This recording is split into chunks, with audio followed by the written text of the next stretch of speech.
The pledge. Pledge allegiance. United States of America, and to the republic for which it stands, one nation, under God, indivisible, with liberty and justice for all. Okay. So first on our agenda is to approve the public minutes of July 15th. We have non-public yet? We have a non-public session. Oh, no, we didn't at the last meeting. No, We can't. We just had the vote and then we did the short. Might have been the one before that. there was one before that. Mhm. We'll read that with Dreamline and not with this state. No. Okay. So I'll move to approve. Second, Oh, you didn't read that? yes, I did not find anything wrong. You were talking about exits and bathrooms instead of. Okay, so the only thing I noticed, Roger, is that Cindy Neely only has one L. Oh, really? It really does, yeah. I thought you had done that in the last. Okay, so all those in favor? Aye. All right, those are approved. Next on our agenda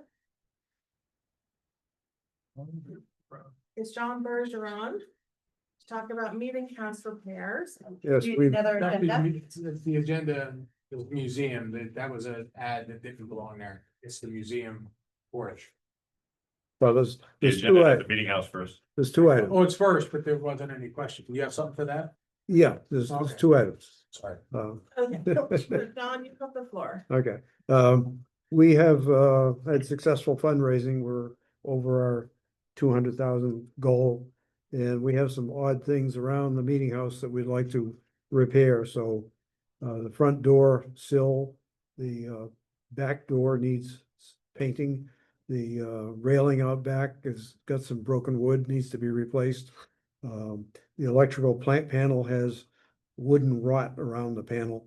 So those little tasks, plus a big task, which is to change the flooring into the main hall and replace all the wood that's kind of probably dry rot. It's got little gouges in it. Replace the bad pieces and sand the whole floor once those bad pieces are replaced. So that's that by itself is $11,000. We have a quote from MTD, and the total for the quote to do everything is 18,500, and we plan to spend that out of the trust fund monies. Did you get quotes from anyone else?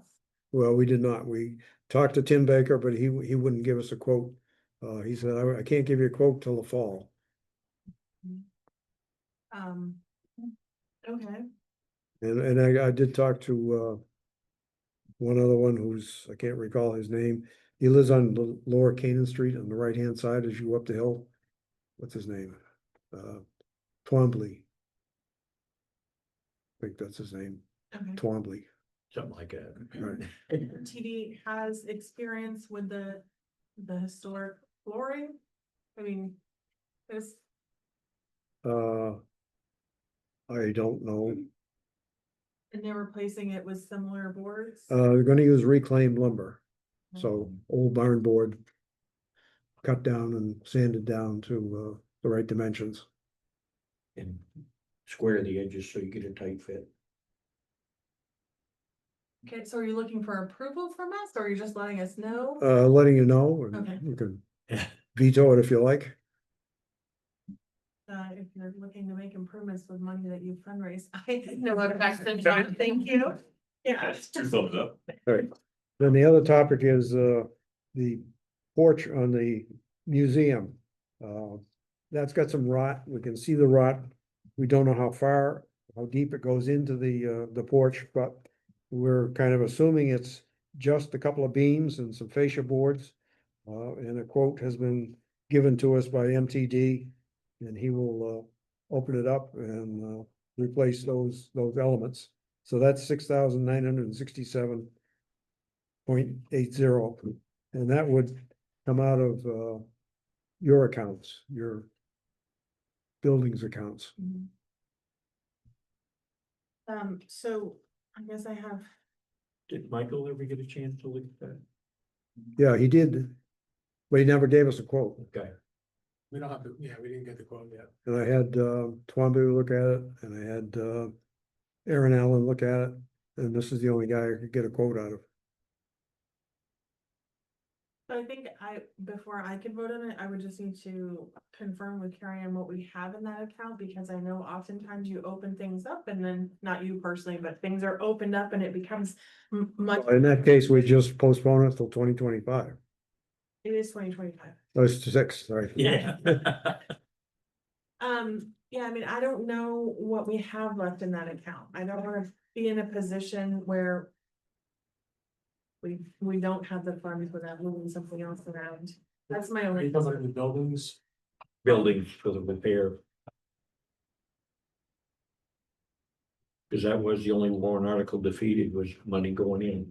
Right, and we had the balance forward was $197,000. And we spent a little bit at the recycling building. Library, senior center roof, Well, the senior center roof is in the budget for 44. okay? And that's one of the things we're gonna authorize tonight is to get that actually done. But I know we have the money available for that in that fund, because the only other items were at the recycling center. For some building repairs and things like that. It was nothing major. Well, we have 7,000 in the fund, or we have 25 in case things escalate. We had 197,022 So, at the beginning of the year, okay, okay, and we have spent. Very little, maybe $8,000 or $10,000 out of that to this point. So. what took? Okay, The intention was, if you look at the way the buildings fund was set up. We had a $73,000. Item that was supposed to go into that fund. Yeah. To help boost it, to get us back to where we need to be, because we have projects going forward. As this goes, and we're trying to level off the fund. We did not get the 73,000, which means we will be eating into that, and we'll have to do some correction this year. But there is enough money for this project and these smaller projects right so now. you're looking at a capital reserve fund, Yes, and where the agents to expend, we don't have to wait for a vote? that is correct. Okay, The only one, actually, because of when we made the corrections this year, I believe the only one left. For that the voters have to approve is fire department. For fire vehicles. And we would put that on the ballot this year to get that changed so that we can do things in the proper time frame and do the proper bidding process. okay, well, I mean, given that the price of things never goes down. And the rot doesn't stop over the winter, so I would be inclined to be in favor of that, so. I'll make a motion to approve and see what Scott has to say. I'll second it. Okay, all in favor? Aye. Thank you. The hole hasn't gotten smaller. No, Okay, do you have anything else, John? that's it. Thank you. Next up, if it's not an accidental addition, I have 2024 audit findings. What we have so far from the auditor. Is our deficiencies. Things that we need to make improvements on. And we just wanted to bring the board's attention to that. And it says, the first item is basically the water and sewer fund. As part of our audit, we tested the quarterly billings for the water and sewer. During our testing, the quarterly billings for water and sewer, we noted that second and third quarter billings have not performed until October and November, and in addition. The date of the audit work was May 24th. So, and the fourth quarter had not been performed. So failure to make readings and complete billings in a timely manner negatively impacts the town's cash flow. And for the water and sewer funds. Without performing bills, the town's water and sewer funds are temporarily utilize town's general fund with financial resources and pay operational expenses until cash resources become available by or any borrowing. And they recommend improving our billing schedule. And that we need to get these things out on time. Okay, so I'm not familiar with these forms in the past, so where it says cause of condition, are they looking for like a root cause analysis to determine why it happened? It's what the condition is, what that condition causes, you know, like whether it's cash flow in this case. And then it tells you their recommendation. But are they looking for a root cause for why the billing was late? So. No, I think we just have to report to them that we're going to. Put a better schedule in place that's going to allow this to happen. And then in this particular case. It's complicated by. Because we had never upgraded the software related to the water and then it got blown up in the lightning storm. The thing was really being manually overridden for years. And if you actually go through the numbers are all kind of skewed because when they did the billing, they switched everything. Some of the meters we have are 5-digit meters, some of the meters are 6-digit meters. And they put a multiplication factor in the one to get them all to 6. But the numbers don't match, even though what we're doing is we're actually adding manually the numbers of the actual usages to the numbers, because the numbers are just a little off. It's just odd how this whole thing is. So we're in the process of making that correction. One of the corrections is going to be as we install the new heads that are electronic and we will not have to go read them. This will go away because it's going to go back to 0 and start over with the new meter starts over. And John has said we were going to be installing those during this quarter, and they'll have to take final readings when they're on and things like that and get the new set. But we are concerned about how quickly we can get that done. And we did get a price, called a couple of plumbing contractors, and we got a price of $100 per meter that we could get somebody to install the new heads on them. And we have 96 heads to be installed right now, so that'd be $99,600. And we have another 90 something we have to order to get in, but without this getting straightened out and getting into the new software, so this thing automatically uploads, we're going to continue to have this manual issue. Because we end up going back and have to do corrections consistently. So we're trying to minimize the problem. We have a bill, we're ready to bill. We have 2 sets of readings right now that we're going to be billing here in the next week or so. There's a couple of issues. I mean, we do have issues where some meters run backwards because plumbers go into work and they take the meter out and they put the meter back in, which you're not supposed to touch. We actually have in our ordinance, it's a fine. If they do that, but these are issues we're trying to get addressed and get on top of it.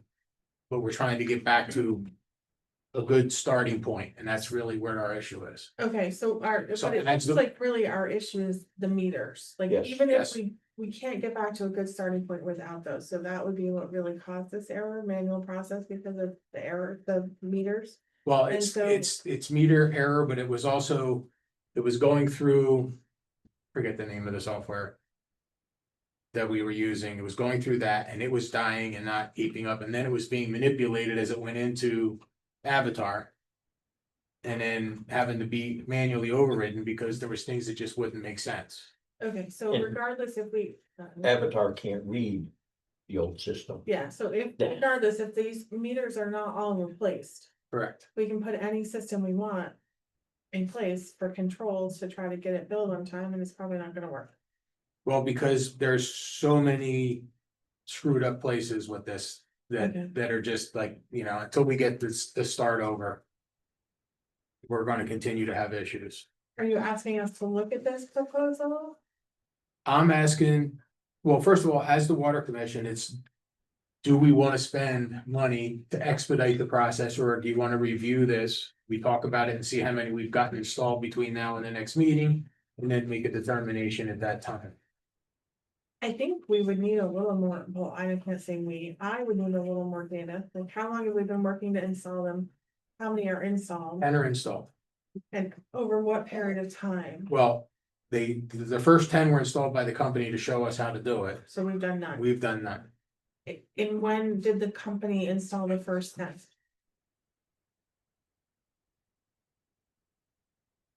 I want to say it was in the winter time, I think. I think, yeah, I was trying to remember. It was maybe last November. Cause it kind of seems like this would be a priority thing, especially. It's extreme, in my view, it's become, In my A view, high it's priority. beyond priority. Is it a performance issue? yes and no. yes, and it hasn't been the focus, but we have so many other issues that we're dealing with. I can't say that we're not. This is not somebody not going out and doing what they're supposed to do. We just have a system that's broken in many ways. We've got a system that you can read it. Mhm. But then you have to make mechanical adjustments because we don't have uniformity of, You can read it, but it's, wait, might Well- as well not. because Well, the it doesn't reading, have what it the says. problem is if we could actually go in and erase everything that's in Avatar right now and put the actual reading in that we just took 2 weeks ago or whatever it was. We could be starting from scratch. Okay? But then everybody's bill's gonna look really screwed up. So it takes an hour to change a meter. But it takes an hour to change a meter head. We're not Okay. changing the whole meter, we're changing just the head that reads it. And we have that already. We have the supply of. We have 96 of them right now. We Okay, have to order the other 90, we can get them in like 30 days or something. The reality is, if we had help to do this, we could be done by the end of this next quarter. The next quarter after that would be. We would Yeah, get 'cause- readings as they well, go. in his quote, because I talked to him. And then he called me Yeah. about it and that, he's estimating. This is what he's estimating time to take. Now, some of these meters aren't as accessible as others, because But they the have other, to be inwards heated, yeah. but this is a one-time issue because the one thing we wanna do is. Run the wire to get us an outside connection, so we have the ability to read it outside if we had to. We don't need to be climbing in confined spaces, which we have to do right now. See, with this head, you can run this like speaker wire. Yeah. You can run right outside, and what we did, once I was. Involved with, is it's just a small pad, touch pad. And we just put it outside by the meter socket on the house. So that it's really not noticeable to people, because if you can't put it. By that, people say, put this on the side of my house, but it makes it accessible, you can go up and you get an instant read. Cause the only problem we had several places where that they would cut the wire thinking that it would stop the water usage. okay, do we have quotes from anyone else? We actually asked a few people, this is the only one we got back. So just, whatever. We could wait a couple of weeks and see where we are and make a decision then, but I just wanted to bring it to your attention. Thank you. Next item was the ambulance fund. During the course of our audit, we noted the town performed special event work through utilizing the ambulance and its staff during the course of the year. The ambulance department is responsible for tracking these events and billing events out on a periodic basis. During the audit, we utilized the town's trial balance and general ledger to reconcile the deposits, which are recorded on a cash basis of activity. To the amounts identified in the bill collected, however, we're not able to reconcile the activity. The town's ambulance special events billing sheet was not actively maintained during the course of the year, and this is 2024. Resulting in emissions and amounts invoiced by the town. This exposes the town to potential revenue loss, misstatements in financial reporting and non-compliance.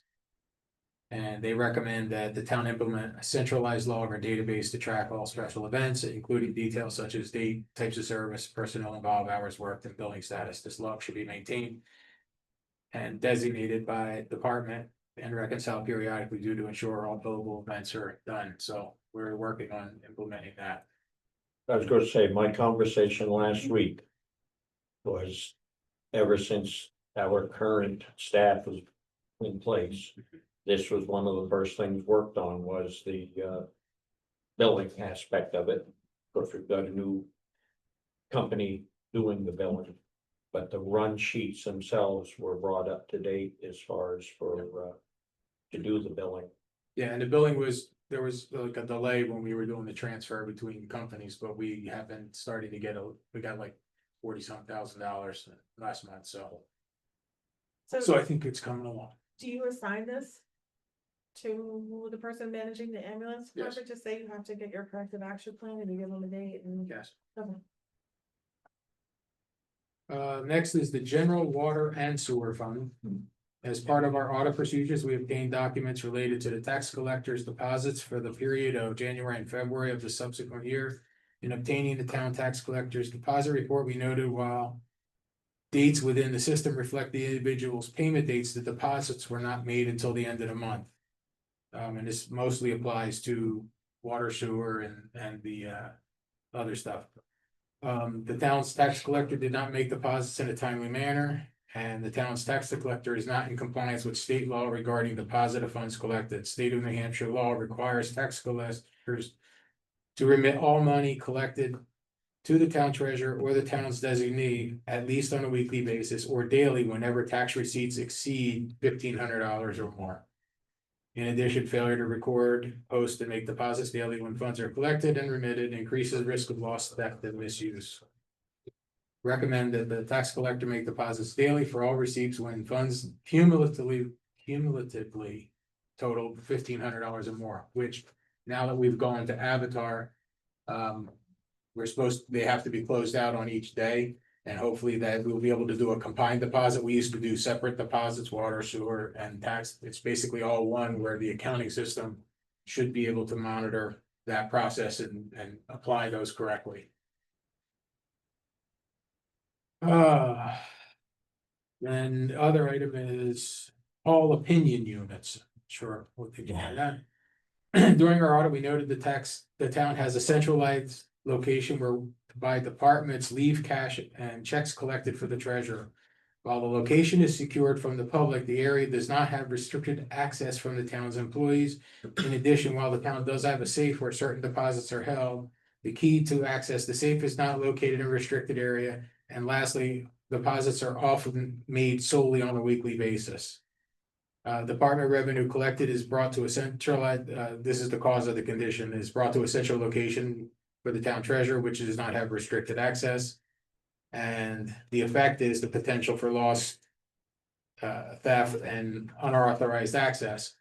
And they recommend deposits be stored in a locked, secure location with restricted access limited to only authorized personnel. In addition, we recommend the town treasurer come to town hall whenever funds cumulatively total $1,500 or more.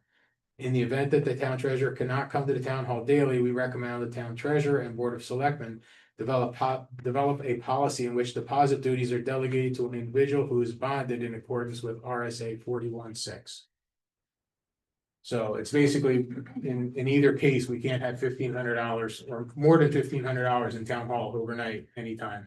Okay, so So we just need to figure out a way that we're gonna have it, because depending on the day, we don't know what day we're gonna get the bigger checks. We gotta have it bigger, we gotta come up with a policy in accordance and in conjunction with the treasurer's setup. So this is stuff that's received by mail, people are dropping things off, like what goes to tax collector, town clerk versus treasurer?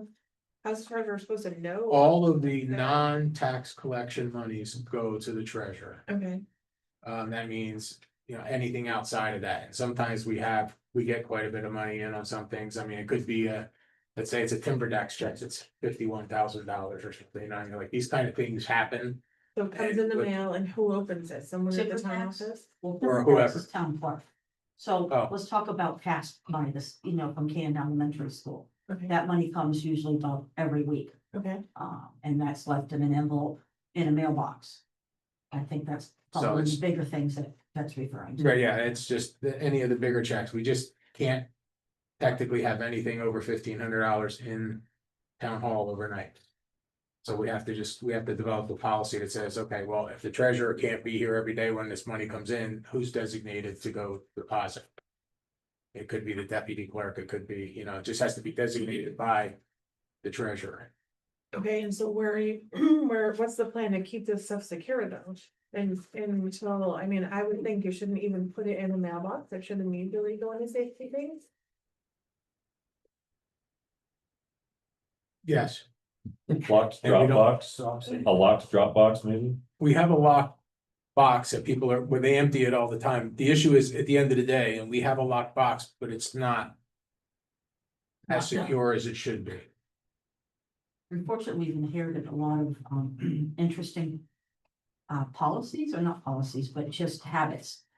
over the last couple of years, so we're trying to So streamline. basically, we need to find a secure setup that we can anchor to something.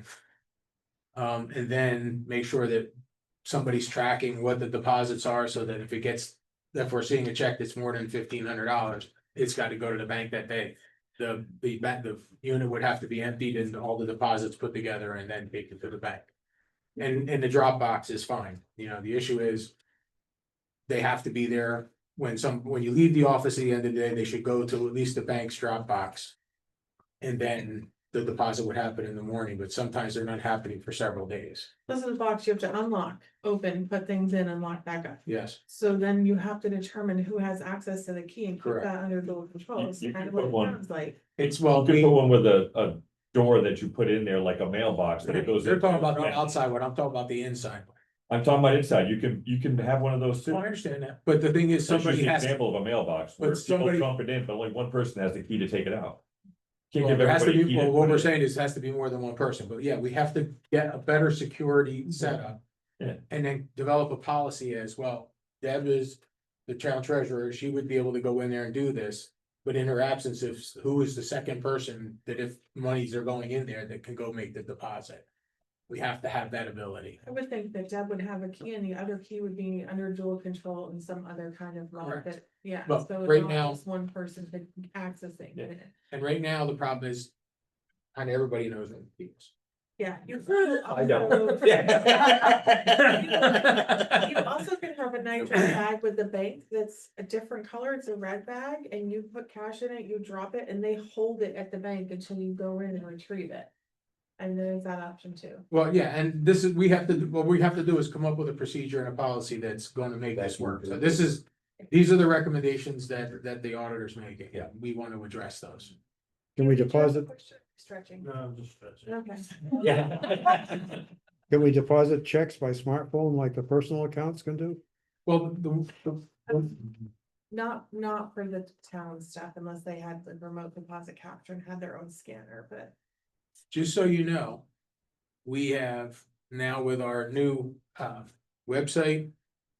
And everything going through Avatar, now that we've updated our software. Every payment that you need to make in town can now be made electronically. Yep. You just gotta go in and actually, I think Monica just updated the site where you go in and there's a bunch of boxes that says, I wanna pay my taxes, or I wanna pay this or that, you click on it. If you pay by check, I think it's $2. And if you pay, and you can also use credit card, we're able to take Venmo, we're able to take PayPal, we're able to take all of them now. So hopefully that will help the process a You're little charging bit. a fee on Venmo? I don't think so. Is there a fee? There is. Any kind of a card fee that's going to, is it 3% per 100? Yeah. That's credit card. Um, Oh, I'm ruining your conversation. Sorry. We'll on that in a minute. Okay. And the final one is basically during the review of the town's credit card transactions, it was identified that in 6 instances. Supporting receipts were not provided for purchases made using the town's credit card. Missing receipts resulted in the lack of adequate documentation to substantiate the nature and appropriateness of the expenditures. So basically, we are trying to make sure that we're getting all the receipts. Or that we're gonna lose credit card usage, that type of thing.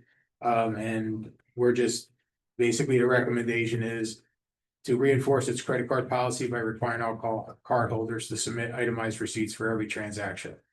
So that we are implementing as well, but I just wanted to point out that was our 5 deficiencies that were sent to us by the auditor. Okay, so if you're gonna draft procedures to actually have on email, can we review those too? Oh, yeah. Okay. Well, any policy or procedure, it's gonna come here and have all of your names on it. Okay, thank you. Love those. All right. Does anyone have any questions on any of that? No, okay, Goose Pond Road tree cutting. We have Roger Shepherd. He requested to be on the agenda. Well, I don't we see, will move on. So, sewer line under Goose Pond Road for septic field excavation permit, Hog Hill design. Should I just? Go for it? Yeah, hi, my name is Annie Johnson. I am actually a resident of Canaan, but I'm here representing Earthshare Construction. Who is the general contractor on this project. And so I think we're just trying to make sure we're in the right place to move this project forward. And this is for taking essentially, we're taking a septic system out of where it's currently located in a front yard, and we're pushing a force main underneath a town road, West Shore Road, across the street, to increase the size of an outdated septic system. Hog Hill did the full septic design, and Pathways is currently working on the shoreline permit. And Chet, I believe you spoke with my colleague Brandon earlier today. I just happen to be the one closest to this building at this time. So I'm here to answer questions and make sure that we're in the right place for this. I think we also were under the impression that this maybe was a planning board item, and we just wanted to make sure we're in the right spot to move this forward. Yeah, basically, you know, we need to get a formal, we don't have a formal application, but we need to get a request for an application with a set of plans. Okay. Basically, we need to address this through like an excavation permit that we're in the process of developing. We're gonna have to develop for future projects, because the issue isn't necessarily permission to cross the road, it's what are the conditions we have to do it, because, you know, if there's a ditch line, which I think there is, but I don't remember clearly. A shallow ditch line. Yeah, I mean, we gotta be a couple of feet below that, because we're gonna be able to have to excavate it, plus you don't wanna freeze, and then the depth of our gravel base. And then what do we wanna use to replace that in the road? I think those are the things that we wanna come up with as a forum. So I think the two things that have to happen is the select board has to approve that they're gonna allow the crossing. And I would say, I would recommend to the select board that if they were going to approve crossing the town's road, that it will be pending the conditions set forth by the town and the highway department for the construction of the crossing. Okay. I think that's what I would say. Amazing. I know Hog Hill proposed some road crossing conditions here on the plans that are dated May 2. I don't know if you all have those. I haven't seen any of them yet. Would it be helpful for me to hand them to you now? or- Absolutely. Okay. Yeah. Yeah. Okay, sorry, I wasn't sure. That was the part we were missing. I sort of was coming in, and of course, this is in like 0.2 font. I can email you a better version, but at least that's the road. Yeah, and then we just want to get it in a formal, some sort of formal application process so that we can review and then make our comments. Okay, sure. So, yeah, you'll see there the road conditions that Hog Hill has proposed in terms of depth under road, matching town road surface, afterwards, and ensuring proper compaction, ensuring proper flagging and, essentially culvert underneath, and then, also notifying the town 2 weeks in advance in order to help us with, Okay. a butter. Okay, this My- is, My eyes aren't so good. Is that an uphill we're going? Are we pumping uphill? You know what, it is, no, you know what, it's directly across, no, Okay. it's pretty much directly. I can't read any of the contours. But every, Yeah, no. but it is, if I'm reading right, Yep, it's a gray water pump. that's right, this is a force main. Yeah, well, force main can be sewer or gray water. Yeah, so it's, It's gray water according to what the picture he has in here for tank. Dual compartment. Yep. Tank, but because I don't have a problem with gray water force main going under. I have a problem if they were going to put a septic pump and pump septic across to a septic tank, because your chance of problems is much greater for Yeah. maintenance side of it.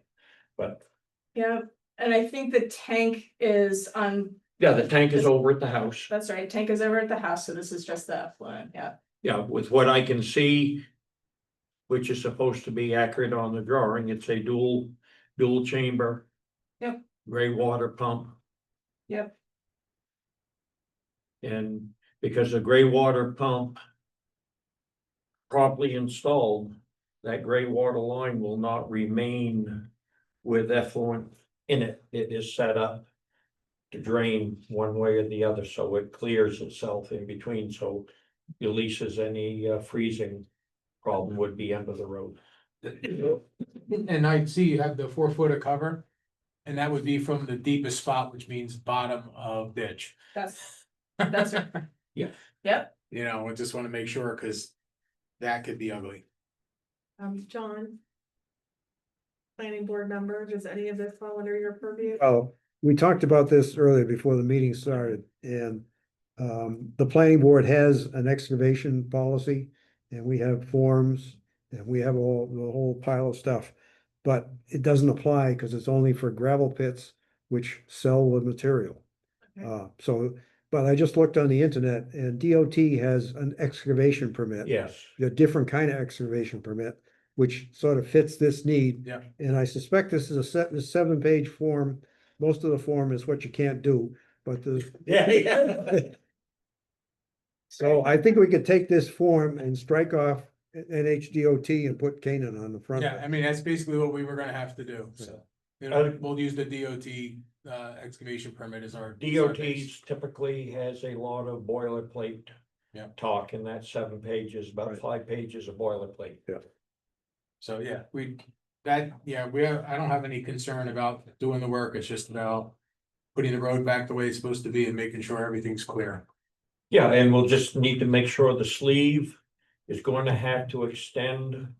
The width of I know it's not much down there, but it's Yeah. gonna have to extend the width of the roadway right of way, Yep.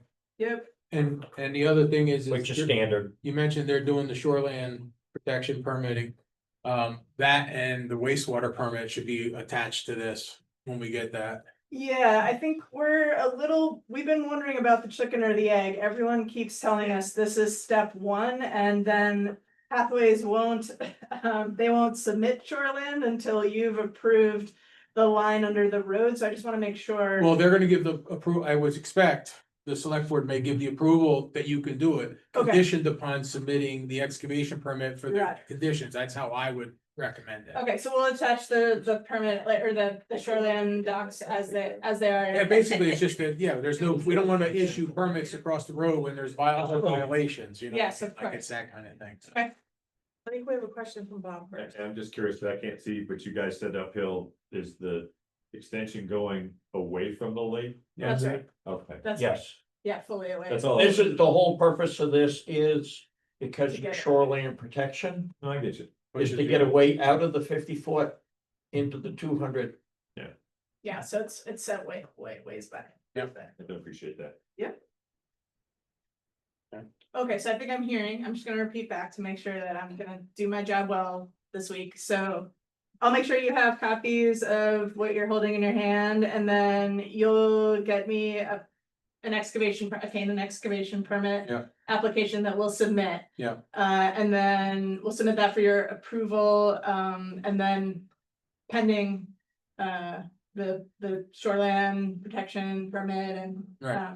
okay. Yeah, because basically it's not necessarily because they own both lots on both sides of the road, so it's not That's right, any real estate issue. The issue now is conditions of construction. okay.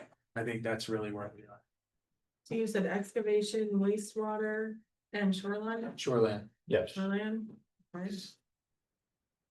because you have a 50 setback, then you have 200 feet. Okay, so are you making the motion?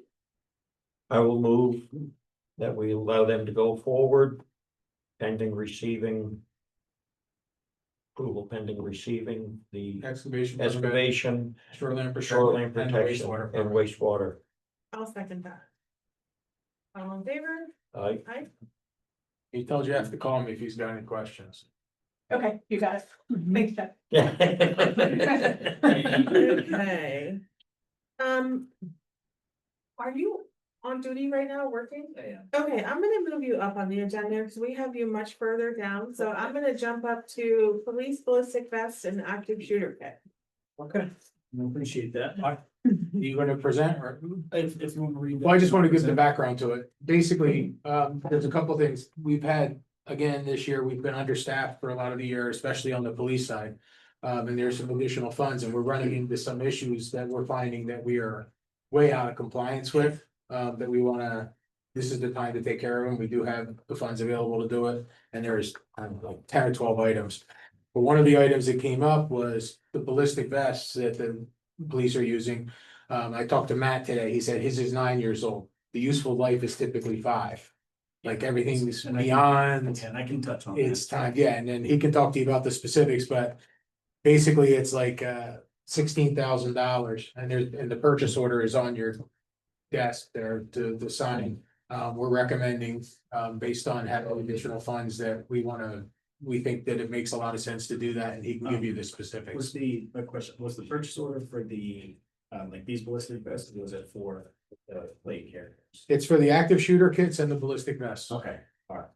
So, those of you that don't know me, my name's Cameron Hill, I'm a police officer here in town, so speak on the ballistic vests, so the warranty on those, because they are the material that they're made of, break down over the years. Typically, the company puts out like a 5-year warranty for those, as well as the plates inside of these carriers, so mine is going on, I believe, 6 years now. Like I said, Matt's was 9, so they're starting to break down, and then the company just can't guarantee their effectiveness after that, so, we recently got fitted for those and the newer material is the same warranty, it's just a lighter material, which makes it a little easier for us to operate in. The chief asked me to come down and speak on these vests specifically, so the current vest that we have now, I'm spacing on, so it's Spartan Arms System. These are the ones that were purchased, I believe, by Chief Frank a while ago. I won't say that they're ineffective, they're just not as effective as they could be.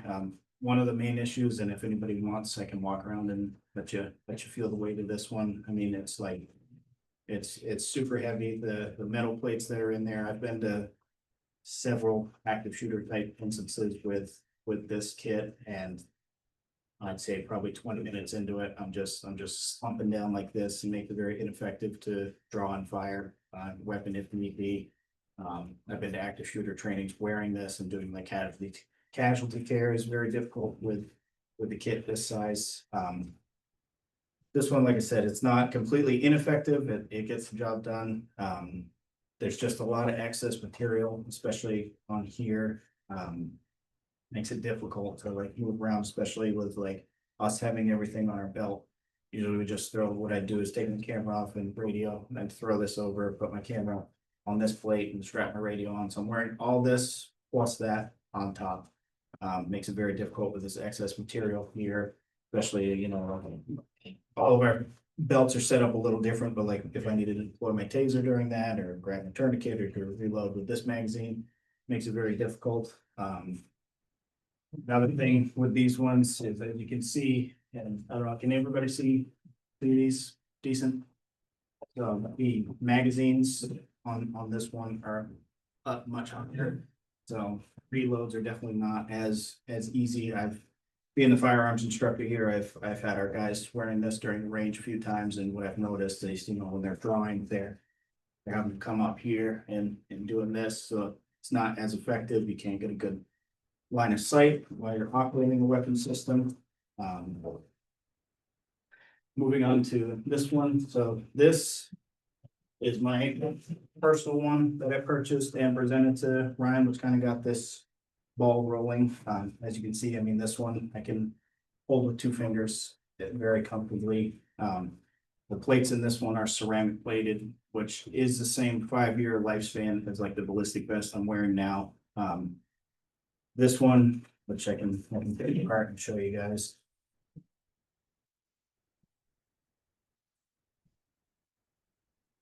So this one, unlike this vest, if you can see in here, there's different numbers. So the shoulder straps are completely adjustable. The strap that goes around the front of you are completely adjustable. This piece can move in and out as well as this back plate. So you got about 6 to 8 inches of wiggle room, which is definitely nice. Because these sit in everybody's car, so they're personalized to that person. There's a few standardized things that I have everybody do, like put the camera in the same spot. Everything else is pretty much shooter's preference. I like to keep my stuff very, very centered and kind of mid-range. And again, with these magazines, these sit a little bit lower, so reloading is a lot easier. This pouch I have on mine, I don't know if he added to that, he was kind of in the talks of shooting that, I don't know if you can see that on there.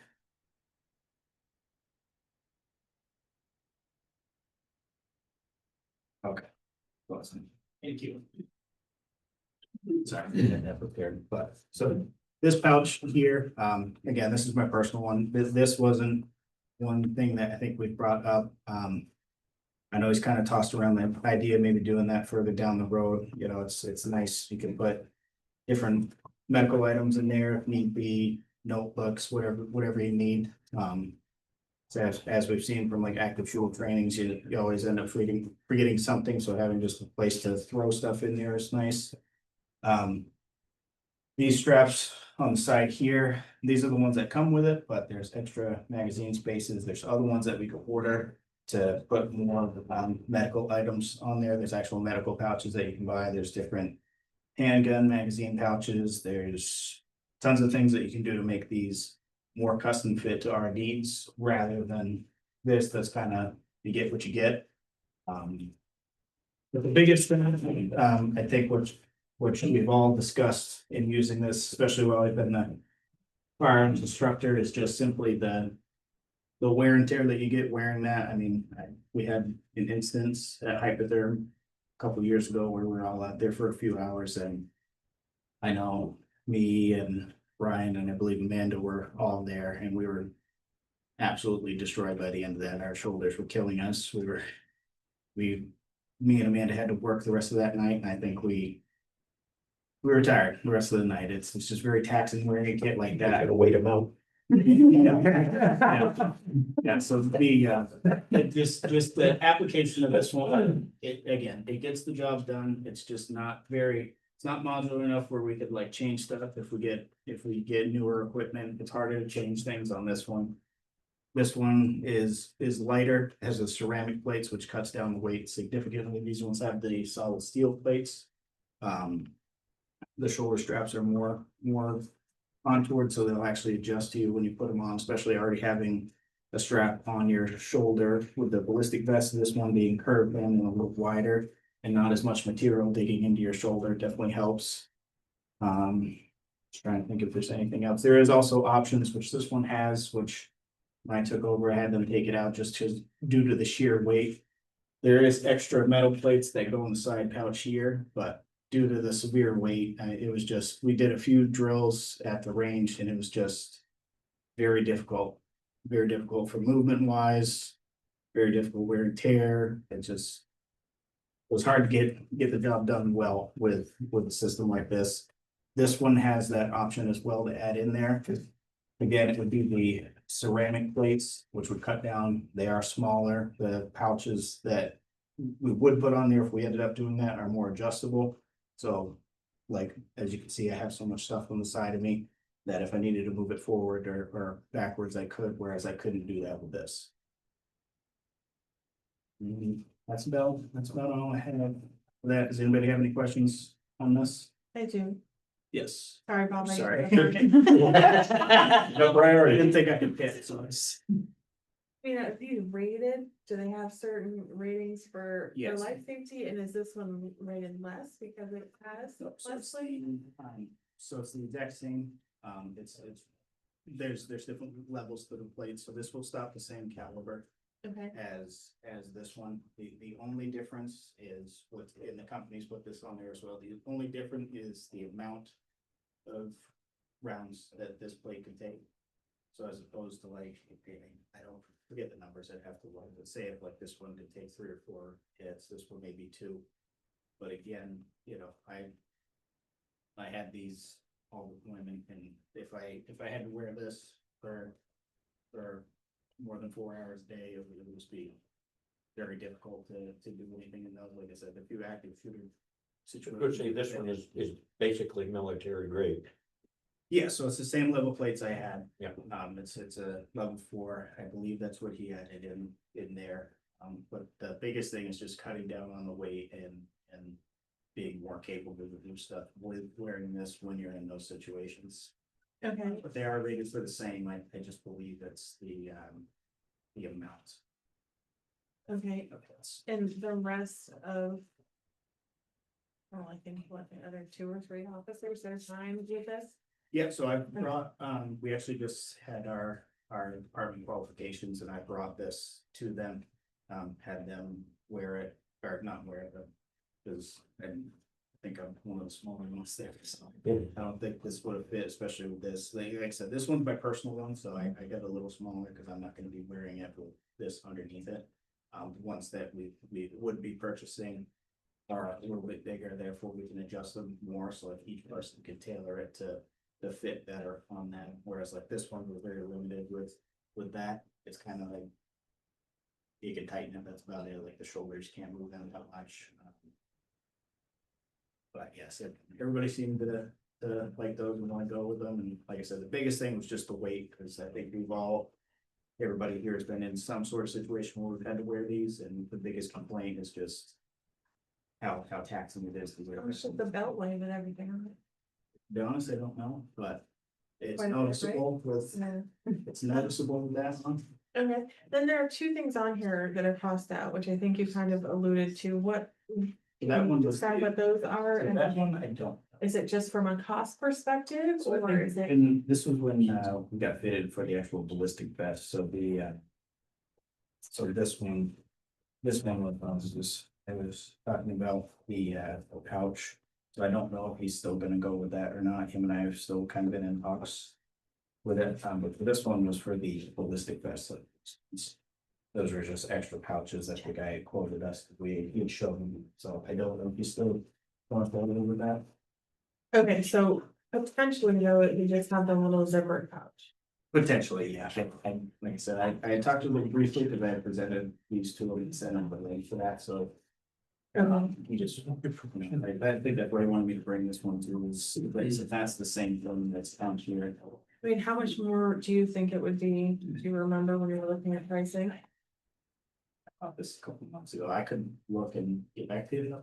Okay, I Um, mean, I feel like the police department has been so proactive in getting grant funding and is majorly understaffed, which is why there's a surplus, so I feel like if you all wanted those, I would need like add them, but I don't know. I don't know if Scott feels the same way, but yeah. My position is that the ones they're using by standard are outdated. If we look at the liability standby of Oh, it, yeah. I don't wanna have to pay for a broken foot because the steel plate fell out onto.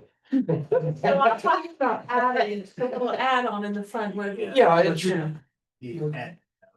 Yeah, where you can put a little notebook or something. Yeah, and like I said, we had talked about more too, like, because. In order to put more pouches on here, you'd have to order a different strap, so we talked about kind of using this one as like a medical pouch. As well, him and I were gonna sit down and kind of set like. Standards setups for these, but that's depending on what we order. Yeah, I don't have a problem, I mean. When you get in that situation, if you have to put that on, having some medical supplies with you is not a bad thing. That's what I thought. So I know, one of the things Ryan was saying is he's got this price, he doesn't know how long it's gonna last, so that was why he wanted to get it signed tonight, so if you. Wanna add the pouch, you can sign what's there and say, add pouch if necessary or something on the purchase order, and then you're good.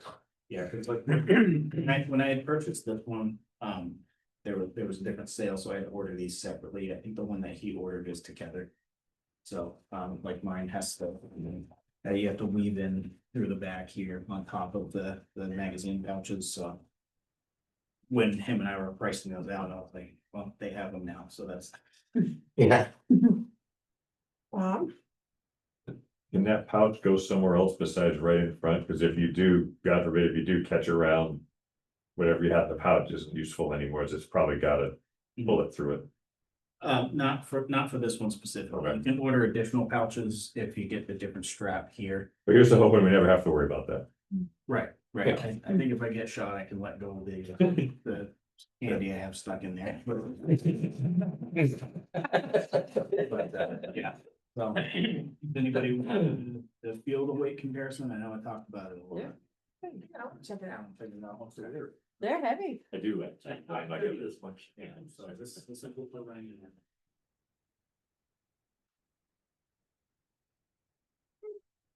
Anyone else? I know what the difference is. Okay. That's why I said with the older, all you have to do is wait them out in a hot day. Do you have any other question? All right, so I'm gonna move that we approve this purchase order. If they want to add on the extras. And can I say like not to exceed a certain amount? Yeah, I mean, do you have, what was the pouches worth-ish?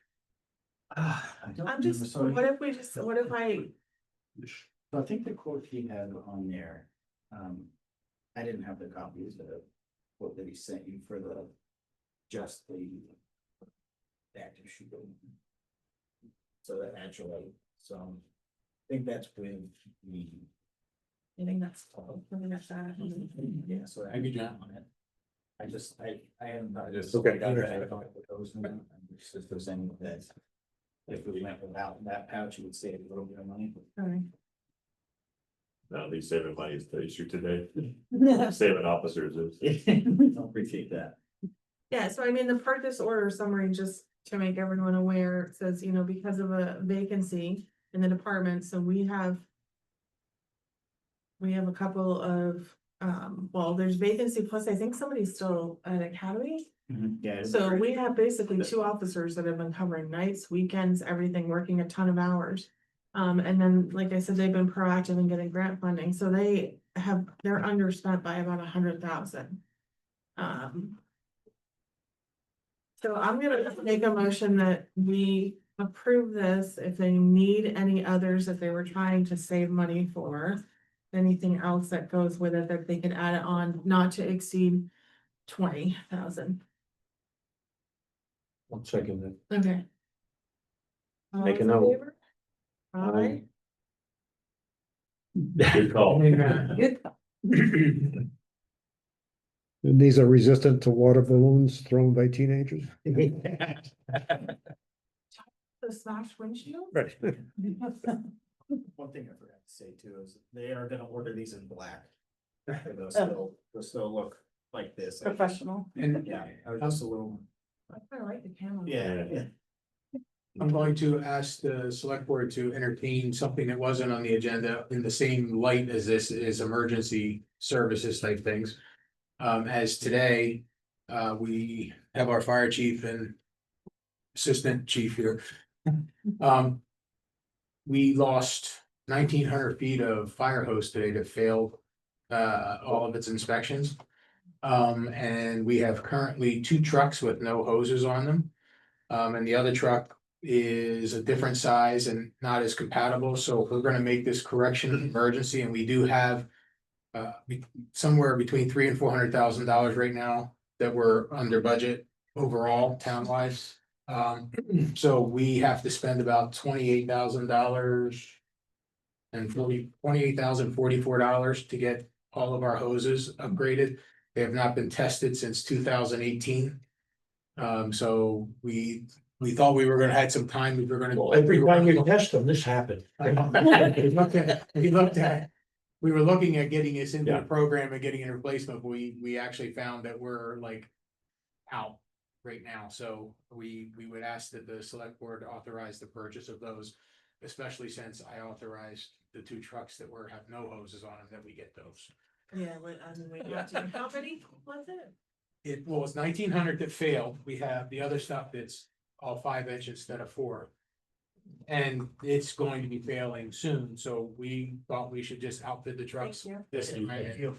And consistently get them all upgraded to where they belong. And so it's around 28. for 28,044, that's everything. Okay, yeah, I move that we approve that, we can't, no, Second that. all in favor? Question for Steve. He said that you guys go replace that, go back to 4-inch.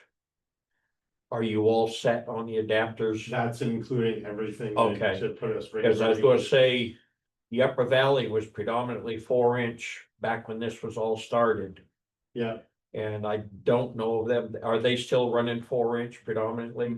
predominantly, yeah. Okay, so it'll make it that much more compatible I'm sorry. Enfield's the only other one that's 5 right now. with And that. he's- Enfield's the only other one at 5 and they're looking at going 4. Yeah, It was 4 inch when what all started? 4-inch diameter supply lines, Oh, and Canaan chose to go 5-inch. Dare to be different. Well, it also And- mixes more volume of water when you have a bigger hose, it's, you actually. I lose- You can That's move right. more water, but it also, when you're talking a truck that only has 1,000 gallons on it, you lay out all the 5-inch line that they had, your tank is empty before the hose is full.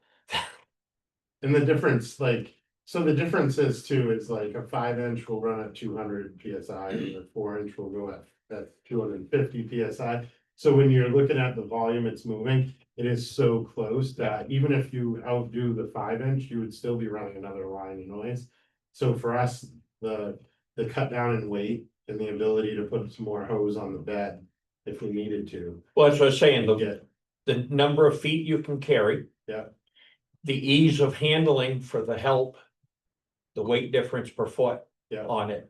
We went all through this 30 years ago and tried to go that route. full circle again. Yeah, we're. what's the life expectancy on the hose? It depends. So I would start like thinking, if we're gonna do a plan, which like everything we're doing, we're planning out so that we're not. Consistently having these kinds of things coming up. So in the future, like at the 5-year mark, we probably should start looking at replacing some. Okay, so we'll add it to. But the like CIP. Sorry, go ahead. years normally on Okay. it is. In general, when you're gonna be like, yeah, Yeah, okay, because we our rule is $10,000 Or and 5 years. of life. Yeah, all right, So that's the. It exceeds both of those. Okay. How quickly do we get that? He's picking it up tomorrow. tomorrow, it might be Friday. Makes me Okay. a little nervous, like we don't. So we get had- some of these threats. We were fortunate, so engine one is in full operations, our tanker is still able to deliver water like it should and pull water, but we just don't have. If we have to do a longer lay, we're relying on mutual aid to come in and tie into our longer. And mechanically, we're down the other truck right now too, so. Good news. When just it rains, it coming, poured, right? That one we're on the hook this week, so, Major or don't know, chasing electrical issues. we got Gremlin? Would it be wise, not financially, but just for rotation wise, not to replace the ones that passed and then do them in the next year or two, so you're alternating like we do, so like, one every 3 years, rather than they all go bad at the same time? Replace them all now, The they're all, intention is we would get between 5 and 10 years. So we could be like, we buy a third of it at 5 years, another third at 7 and 9. Because the only thing that's really gonna shorten the life is how much do we have to drag it through mud over hills and stuff like that and then slowly dry them out, like it's just. yeah, and I was just thinking if. Starting, yeah, I agree with you, but the issue is, we also wanna get them all to 4-inch, which this is our one chance to fix it correctly. And then we can start the replacement program and not go out where we have things going at the same time. But didn't you say have adapters to go from 5 down to 4 or 4 up to 5, so. It's just, it's a That's not- it's a that's volume, a factor. it's volume and pressure issue. You know what I mean, like when you're going back and forth. So, Yeah, I think you already should have some adapters anyway because of compatibility. Yeah. For mutual aid, but it's just a matter of making sure that you have those adapters, enough of them now. When you couple up to the pump that you're. Not just trying to hold it. Yeah, that doesn't work really well. I just, I completely agree with you in what you're saying. Just the point that we're at, that hose on that. That we were able to salvage this year. Next year may not pass. Well, I So we're figured that gonna money's have still in to- the bank and you replace it next year and they just alternate, that's all I was thinking. Yeah, It's gonna come up soon. right, Instead of how and soon. that 1 year difference on it. It doesn't make that big of a difference for having the plan to slowly replace it in the future. Unfortunately, because it went so long without. Being properly tested, Yeah. we ended up with a big impact right out of the gate. That's not normal then. Right, it's Okay. not, and. The plan, like when we do anything now, we're setting a plan, so we're replacing when we need to be, so we're not getting that, oh my god thing. I hate the surprise of. This oh my is God. more of the, let's put it off so we don't spend money on it this year. And now we're looking at $28,000 instead of 10 or 12 at a time. So this is all those years of giving the town back a bunch of money that is affecting those towns. Yeah. What's the expectation of how often they're tested? Yearly, Yearly. Supposed to be every year testing. How long has it been? 2018. 2018 was the last. And just so you know, when you test hose, you bring it to pressure, it's a pass fail. There is no, oops, it's got a little leak, it's pass fail. I mean, We were on the docket last year to get it done. The way the weather turned on us so quick, the company backed out on us, so we probably would have been facing this last mid-October, November. We've been working, 4 months to try to get them up here just. To do it this year. I was over there in the middle of it today. You saw the mess I had going. Same department with the ladder trucks. They would not get them tested unless it was mandated to them, because it's. At that time, they did not have non-destructive tests. You ran them out at a certain angle, so many feet, and you put so much weight on them. They either passed or they broke. Luckily, all the ladders passed Seriously. today. Yeah. Huh? Luckily, all the ladders passed today. Yeah. Okay, so now we have the sale of 118 pit update. Well, we got our second deposit of $15,000. And at 5:12 today, I received an email from Doreen. Requesting, the buyer, they switched which bank they were going through, and they're approved. But they're, what do you call it, their appraiser won't be here till September 19th. So they're asking for an amendment for that, and 2 weeks after that is when we would settle, which would be October 3rd. And if you are okay with that, Doreen will prepare the documents and you vote, and then we can sign them later.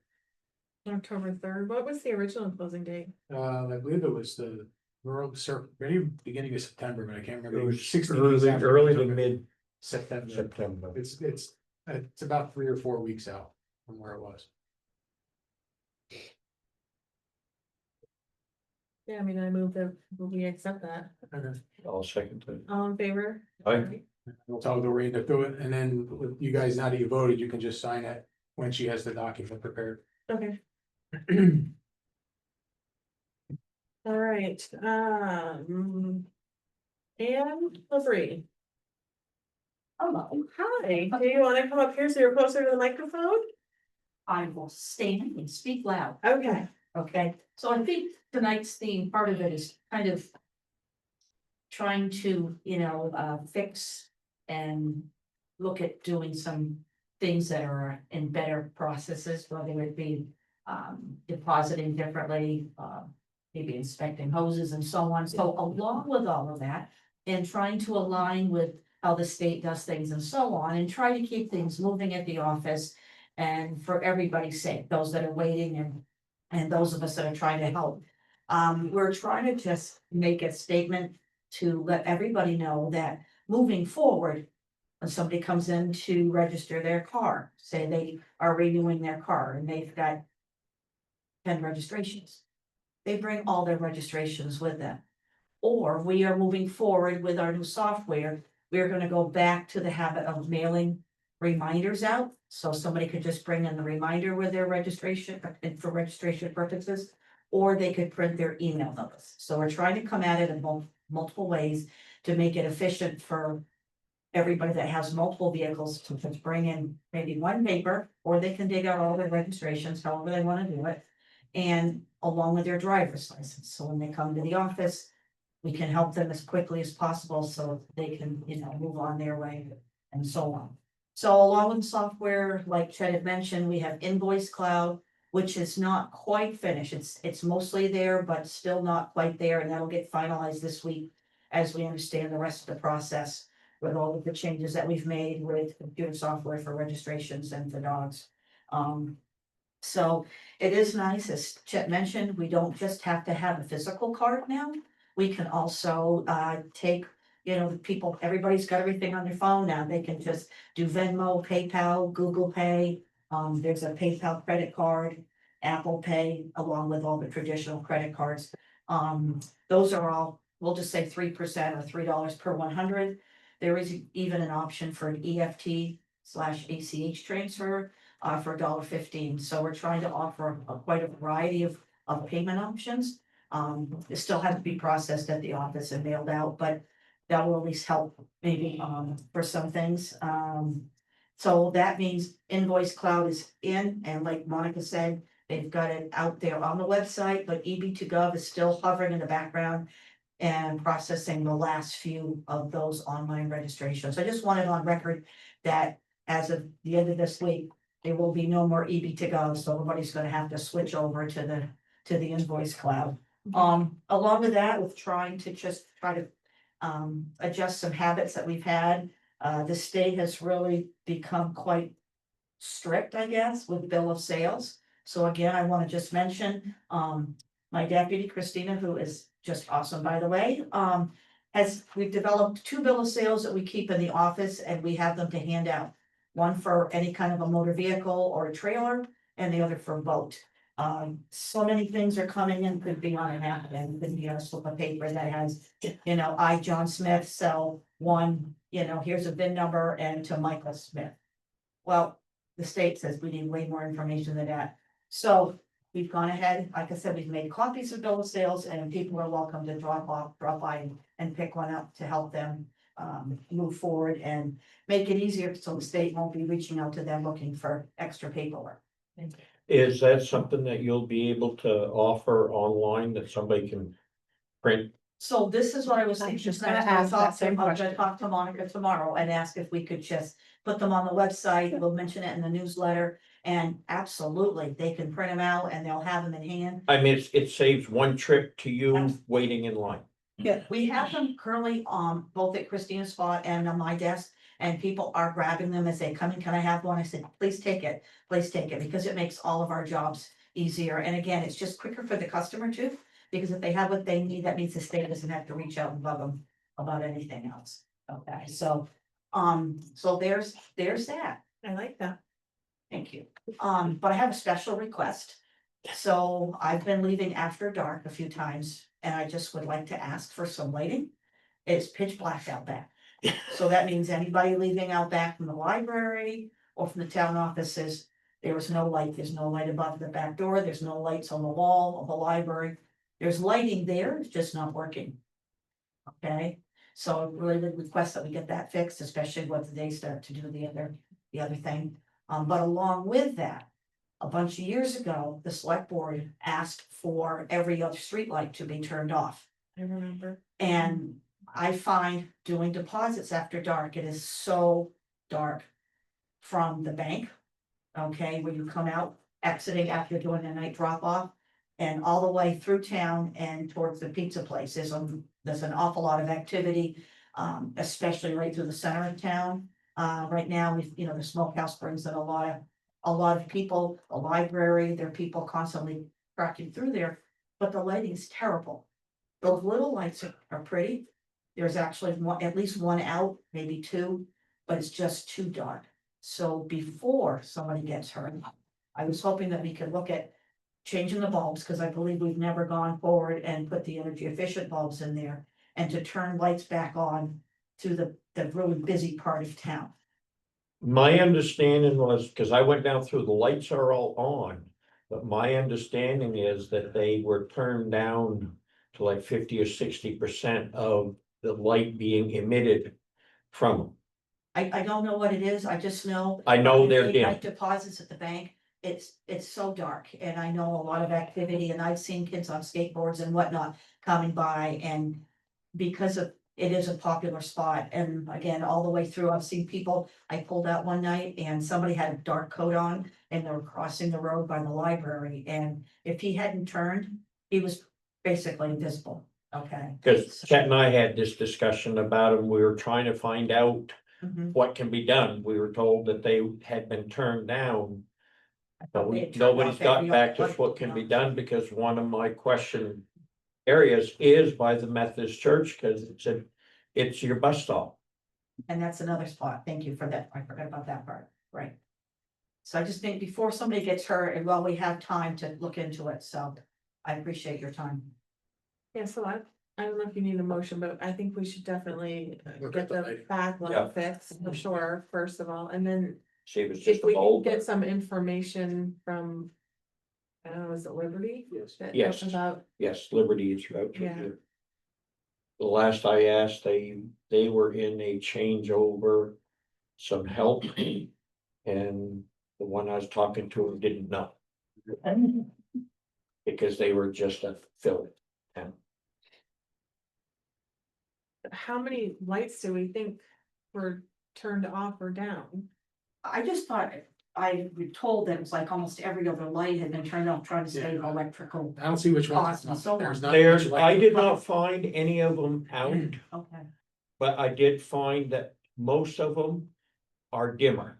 and we never There- changed to the more energy efficient bulbs either, Well, so. No, there's still, most of those are still just the old sodium. And I don't know if Liberty has it, and it's one of the things we wanna look into is sometimes they will. Give you a special deal on upgrading to LED. And then you get much more light and it's downlight, it's very directed and it's helpful. I don't know if they're still doing it. Liberty did have several years ago, they did have a program that they were footing most of, in some cases, all of, to upgrade to the energy efficiency. Right. So yeah, that's something we need to look into. Okay. Thank you, Ann. You are very Wait, welcome. Thank Ann, you. you're not done. Oh, I'm sorry. You have your voting machines. Oh, yeah, that's on here Well- too. I forgot to double check. I'm sorry. I had reached out to the company and I'd asked for pricing for one and for two, because we do have some money available from the state. And so Chet and I had talked about the possibility of, if, was it Well, 30? Basically, it came out that I think that we had estimated, and the last pricing we had was $9,000 per voting machine. We planned, and it's in the budget to buy one this year for $9,000. The state came up with a thing, I think we were gonna get what, $7,000 or $8,000 back? Think about So if we bought two, it would cost us an extra $3,000. And we could be done and upgraded. And the question was, would the select board authorize the expenditure to buy two lights, knowing that we're gonna get back the third, like $7,000 from the state, and make the purchase of two instead of one, but we don't have the final numbers, so that's kind of what we're trying to accomplish. Are both of the ones that we have now the same age? Pretty close. The problem is at the same model. And there's no replacement parts. They're not supporting them at all anymore. I can't get any money for them either.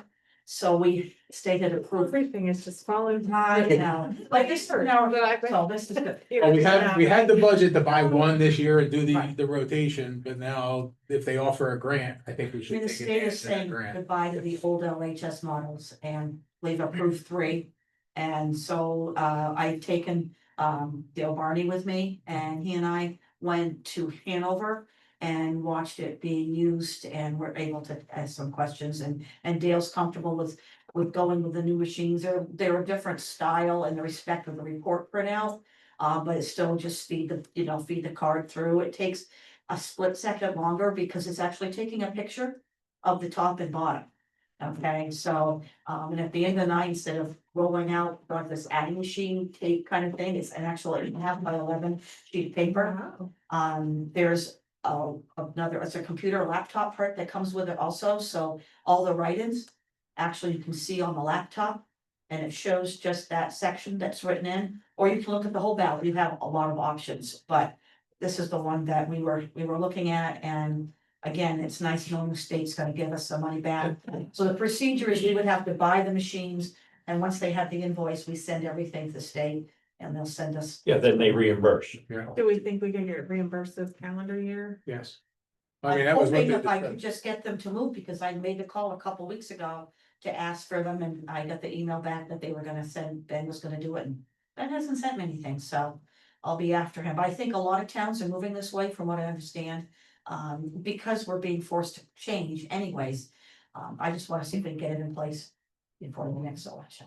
So Can I, you have that information, do you think, before our next meeting? Absolutely, I will push Ben and say, I just need numbers, Ben, that's what I need. yeah, and because we can wait for but we have $9,000, we wanna buy one machine this year, but we can do that at the next meeting. So, As long as they're offering that money, I had called the state to. Well, if they go on reverse, we buy two, we still come out of that. that's what I'm saying, like, Right, because. the issue is we end up paying 11,000 instead of 9 if the numbers are still Right. the same. And if the grants funding out there next year, then we pay 18, so Yeah, I'd correct. rather, So, or 19 because of inflation. right, Okay. Library building request. I have happy news. The trustees and the library staff have, agreed on our floor plan for our proposed third floor. So the next step in the process is a structural assessment. And so technically, we don't need one because it's not new space. It's currently in a building, has been used in the past. But the trustee board is not comfortable moving forward without the structural assessment. It is an aging building.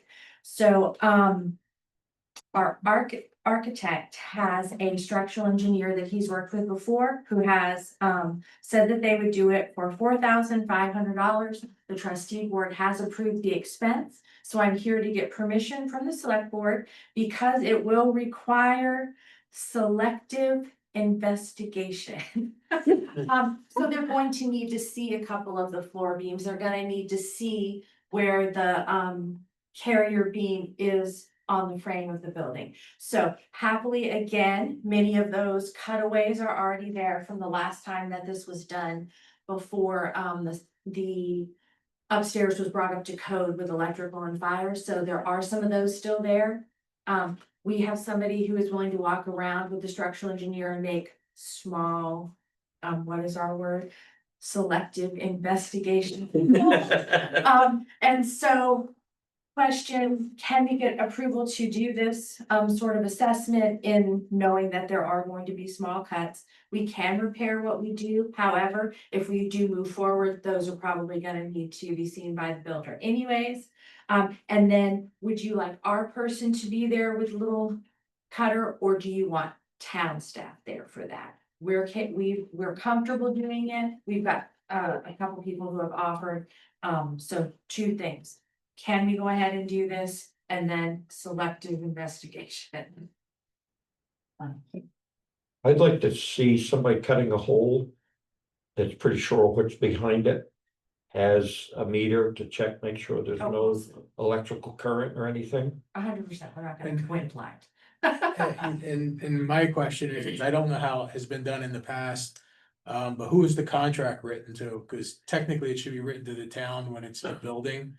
I So, can't hear, I'm sorry. The contract for the architect or the structural engineer should typically be written to the town because It's through what we're doing with the engineer. I understand. With the architect. But what I'm saying is all of those plans, contracts should be with the town ultimately, like even if the library is gonna pay for it.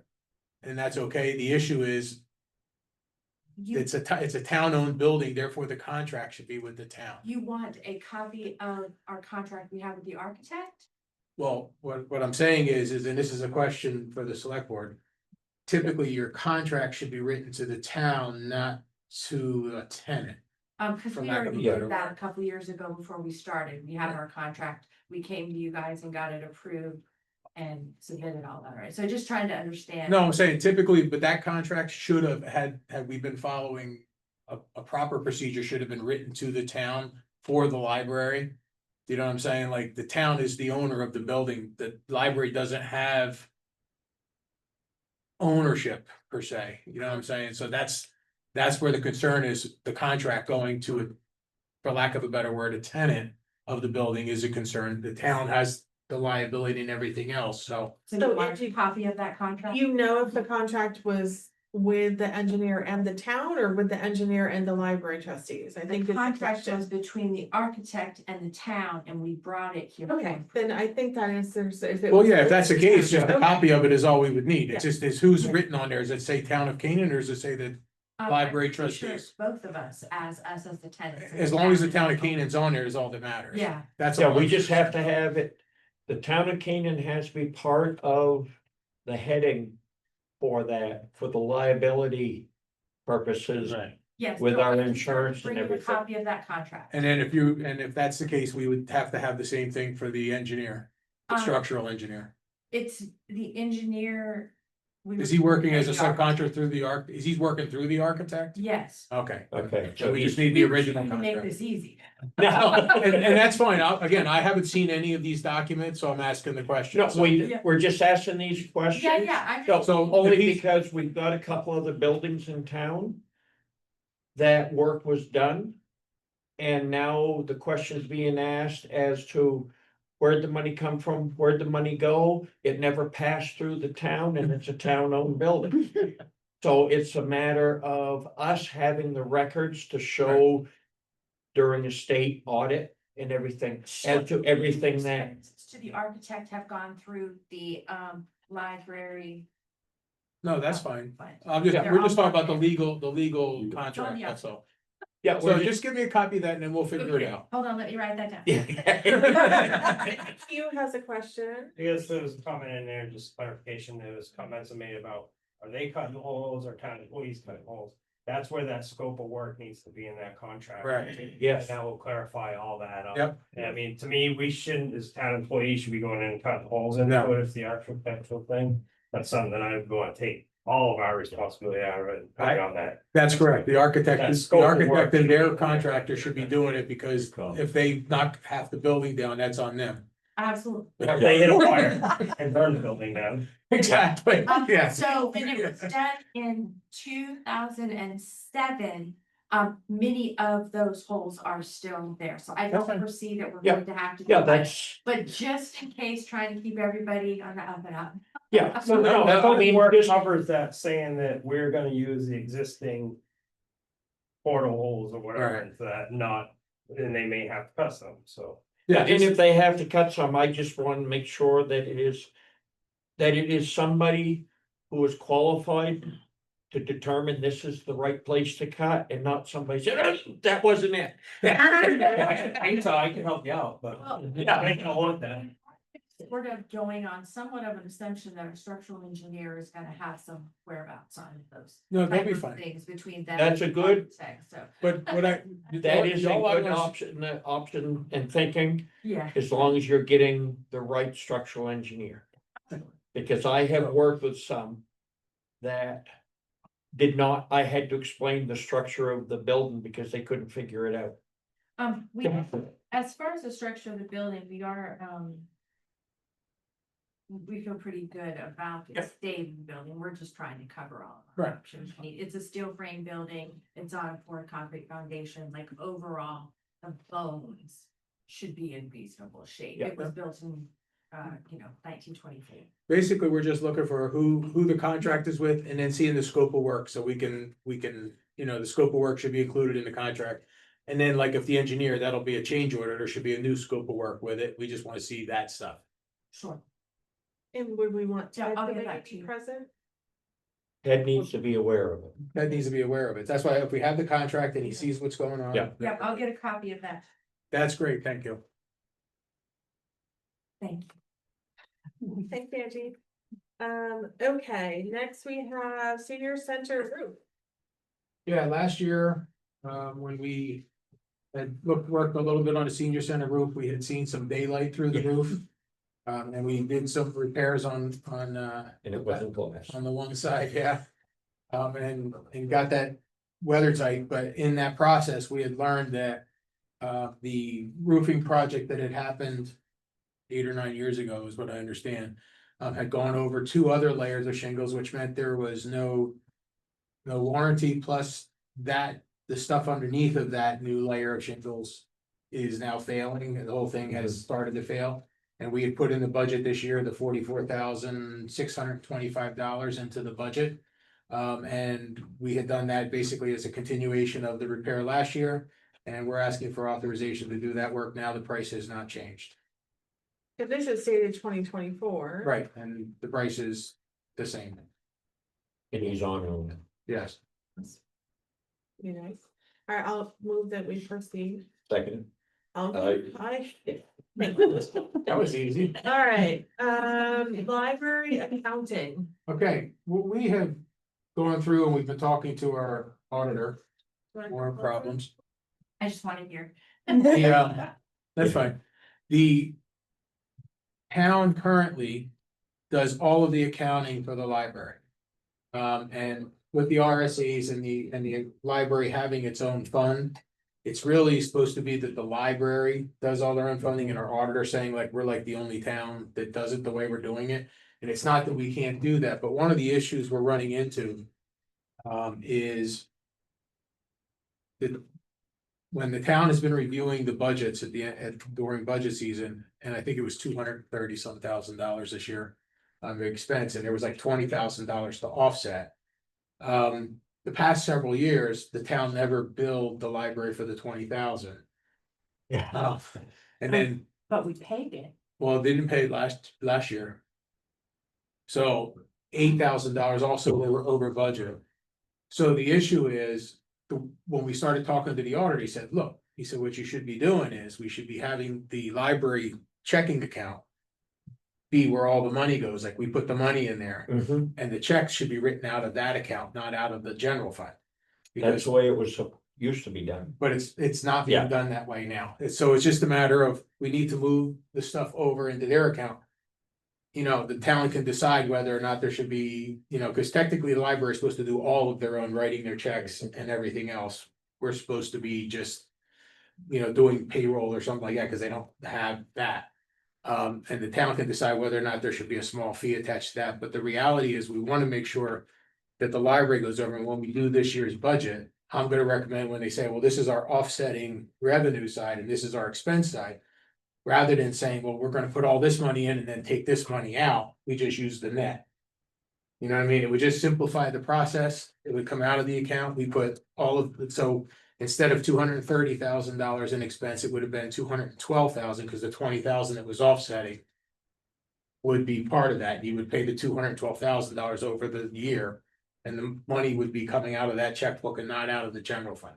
It's supposed to be a separate fund. I don't know when it changed to what it is now. Yeah. But the 15 years I was on budget committee. That was the procedure that libraries and cemeteries. Yeah. Following town meeting received their budget. Right. Because it's their responsibility for accounting for it. It's just a matter of cleaning up the books, like right now, they're running a little over budget, so it's technically out of the general fund, we're on, you know what I mean? So we wanna make sure it's just cleaner, because like at the end of this year, if there's any discrepancy. If they're over budget, they have to reimburse us, plus they have to reimburse us the 20,000 that they showed for offsetting.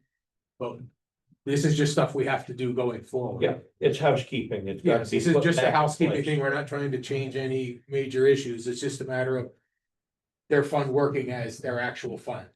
So I know we dive right in on budgets next month, so is there a plan to come to one of the library trustee meetings and communicate that, so there can be like an open forum where they're. Yeah, treasurer? absolutely. I can do Okay. that. So that is the third Monday of the month, at the senior center at 5:45. Yes, but I think the next one might be at the meeting house. A Okay. small point of question, I'm showing the line item, provided by Carrie Ann, that the $17,990 has already been paid to the town for the This year, catch up, yes. this year. Well, 8,000 was the overage, and I don't know, I know she said that the whole 20,000 didn't come over. 17, It's supposed to be 28,000.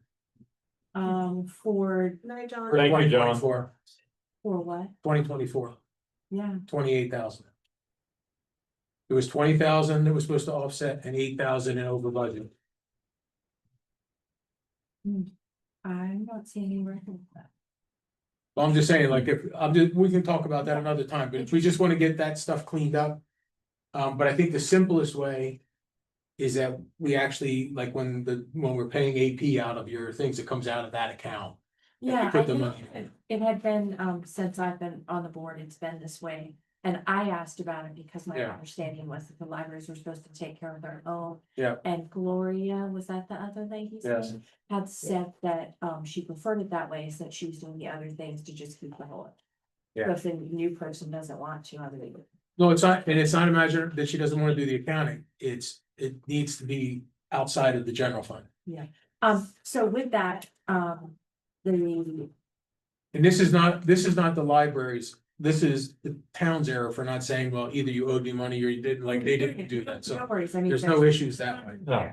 But my question with this going forward would be the things like heating, maintenance and those electricity charges and things that are now being done department wide. Uh, How are those gonna be billed? They're gonna since be, We they're- don't know what the amount is to put into the budget. Like, well, Carrie Ann will help with, we're gonna be doing that shortly, so she'll give you the stuff like, this is what we've seen for the last year. And we can put that in the budget. The goal is to get the budgets more accurate and to make sure like the library fund and the cemetery fund and the water fund, that they're not using the general fund as cash flow. That's kind of what we have to do. And Alright. are you able to reach out to Nick to make sure he puts chat on the agenda, cause I might not remember, but you seem very responsible. It'd be great if you could do that, thank you. So yeah, we just wanna get it cleaned up so that, because it'll be simpler for everybody. It really will be, so. I think there will be a lot of questions. Yes, no, there's gonna be a Yeah, lot of because questions, and I want we don't Carrie, Fully understand how these building repair and electricity things are done because.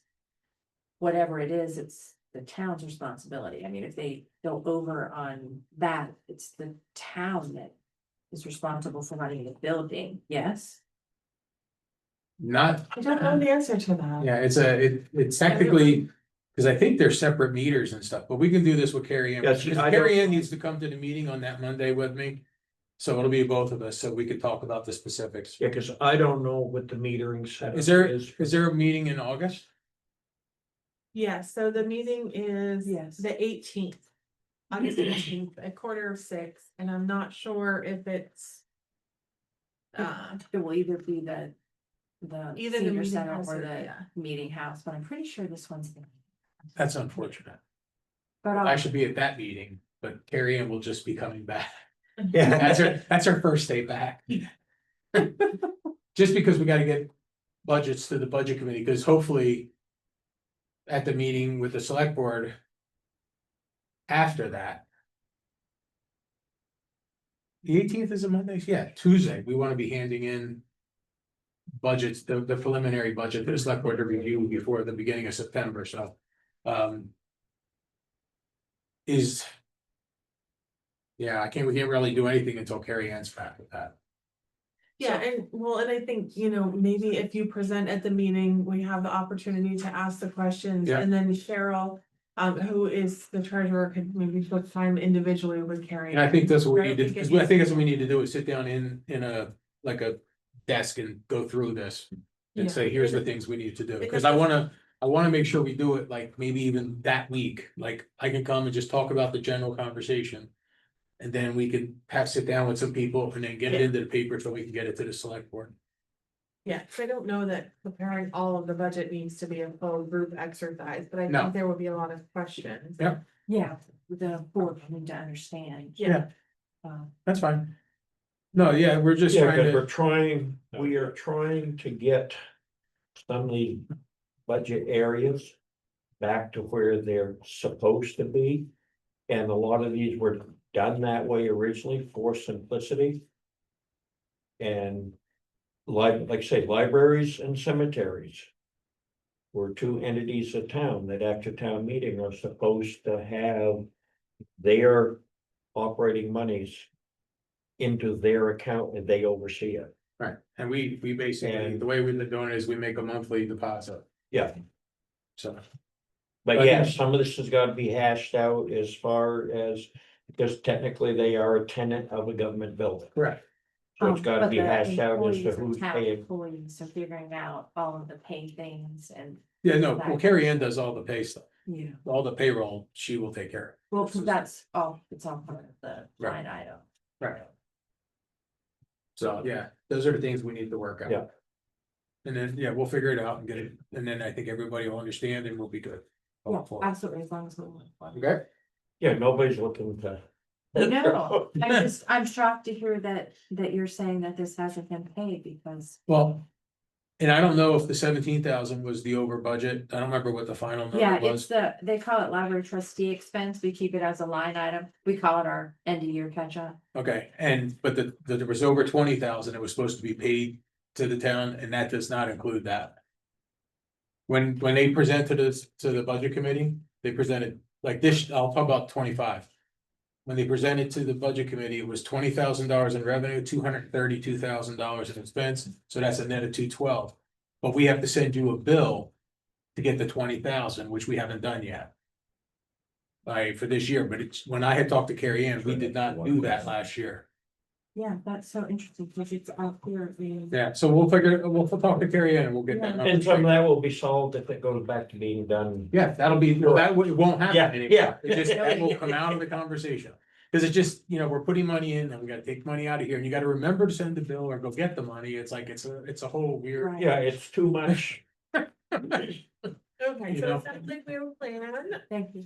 Thank you. All right, so next up we have land use change tax for signature. So we have a packet here of 7 different properties that no longer qualify for current use. So they have to pay the tax for penalty. changing that. Yeah. Well, the tax. And we just need it. Totaling $51,033. It looks like other select board members have already signed these, so I'll move that we approve I'll second. our assessor's recommendation. All in favor? I, Okay, thank you. Highway sand and stone contract. We got 3 quotes for our material contract this year. Pipe came in the lowest on all but one. And the one that they did not come lowest on is the one that we have to pick up in Vermont. And we lose two loads a day when we haul from there, where in Vermont would you have to? on the Twin State Center Gravel, not pipe. Oh, I was gonna say Twin State. No, the that's Twin our- State, Twin State was lower on one material item. Yeah. But because you gotta buy it there, it's actually not cheaper. So I'm recommending that we have another price, the lowest price cumulatively is pipe. And I'm recommending that the select board authorize the pipe material quote, and this is for wash stone, 3/4 inch crushed stone, 1.5 inch crushed stone. So I continue to be asked by residents in town why we're hauling our own. With the wear and tear and then what we're paying people to drive it back and forth or to drive it here. When we could be having them do other jobs instead of just paying for trucking. Every We had- year I ask about that, but I don't. see Well, it. last year we had a lot trucked in and we still will this year, we just pay the fee Okay, that goes with that. This is just the material quote. We did not haul all of it. We haul it when on a rain day, we don't have some other stuff we can do. We can go haul. Like, We actually have a contractor out of Enfield that we're currently using at Yeah. a pretty cheap rate. When they have like rainy days and not paving and stuff like Right. that we're using. okay. yeah, so Alright, we're, just- So we're breaking There it up. used to be so. things that there are We're- a couple of people in town that keep asking. there's always, that's one of the great fill-in jobs we have. And it's actually will get better as we have more tandems over time. Cause the hauling in a single axle is not very efficient. No. I went through that. In Enfield that I showed bottom line. That we could move it when we needed it, we could move it. More efficiently than hiring it done. Because during the winter months, manufactured sand and that, between snowstorms, you have to have work for the people to do. And that was with the 10-wheelers, we could haul it more efficiently than what they were charging, because the last prices I had, I was only paying around $9 and change a ton for manufactured sand. But they wanted $7 and change a ton to truck it. Mhm. Yeah. And that's what we're into. So, and then a lot of times we start up in the morning, right? So I can send a truck out of here, be 11. By the time the guys get on the road, get their equipment checked and started, that truck is pretty much sitting there ready to go with that load to either spread or deposit or anything. That's what we Yeah. have. So that's the other piece to it too. You haven't got another guy sitting. And the other thing is, some of the Efficiency. loads people are seeing getting trucked. They're sending the trucks and getting the loads and delivering it to the job site. Mhm.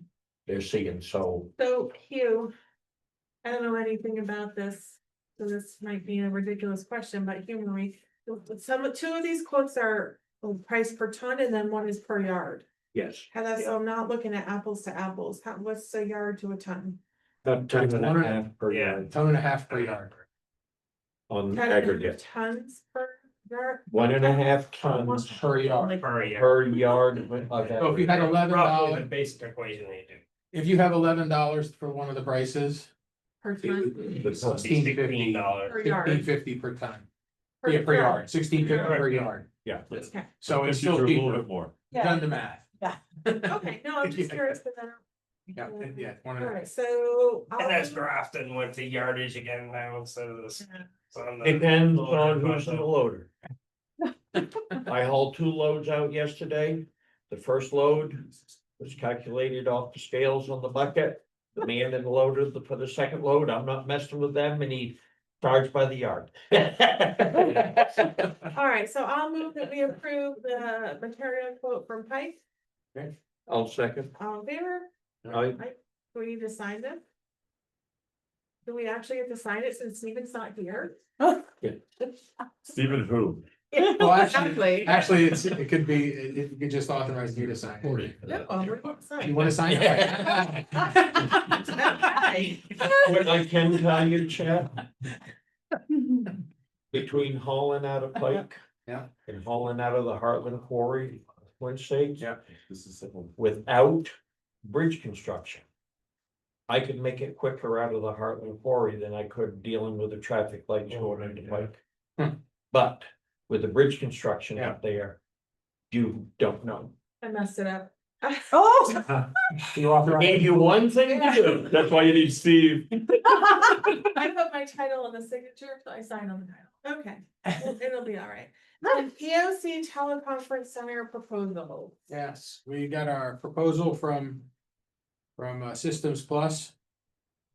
The other proposal we got was over $40,000. And this one to give us a new, it's actually I think they believe they call them smart boards as the monitor, and it's an 85-inch. It includes hooking up one of the TVs on the side to give people in the back a better view. And complete sound system and microphones installed permanently. And a new complete computer system to run, because all of this is slowly dying. And the total for the entire project is $28,000, and when we went through budget committee last year. It was stated that, you know, if we wanted to do the EOC, because we had put some money aside in the budget for that, they said, don't do it out, do it out of the contingency fund, which we $50,000 allotted for. And we are recommending that we get this conference room updated so that it will work. And this whiteboard will go away and both those monitors will come off of that wall.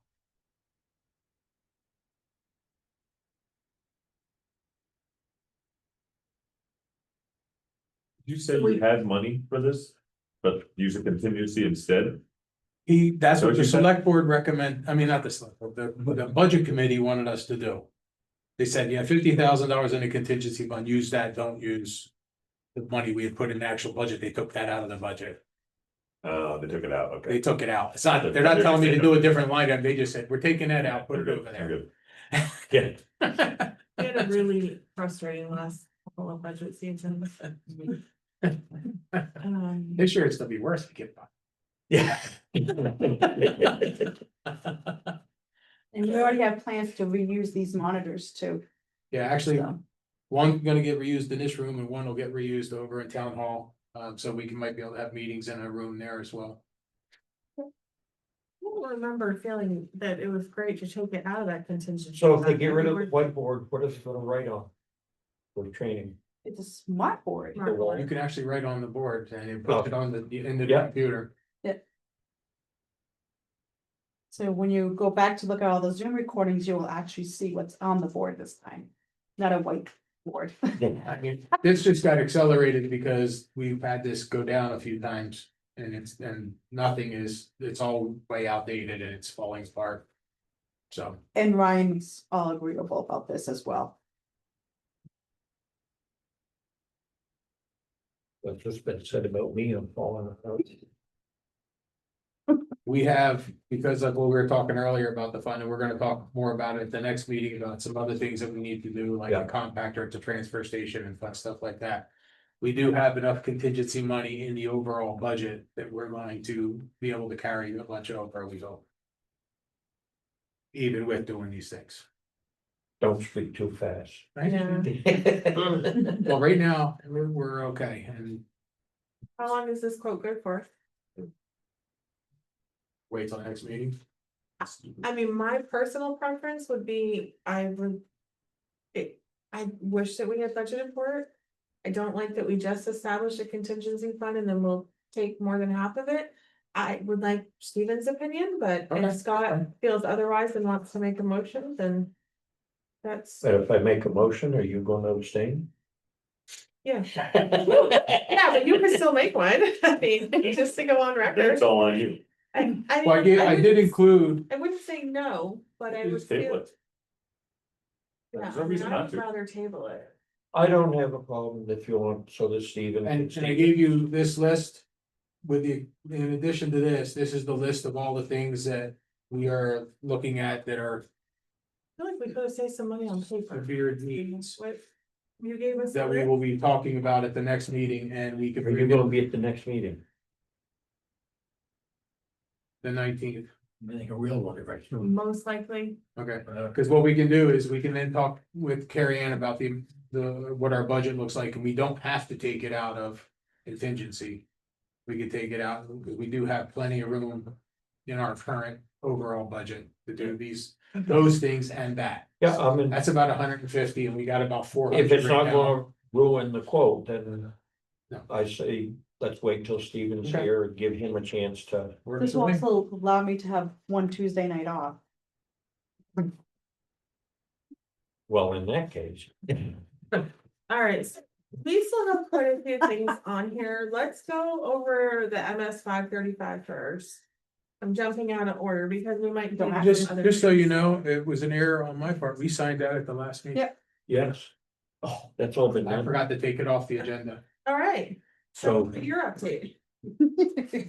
Well, you have the inactive employee policy if you want to look at that. That's a lot of reading, so we'll see how long your update is first. Well, first of all, my update includes, we have an updated water contract assigned with the state. And that is because when we did the town meeting this year. We had the additional $90,000 for the water contract, so it went from 690 to 780. And that is the revised contract that matches that. That we have to sign, and I received that today. yeah, cause I had signed papers with John verifying that. Yeah. New number. Excuse me, gonna take a minute.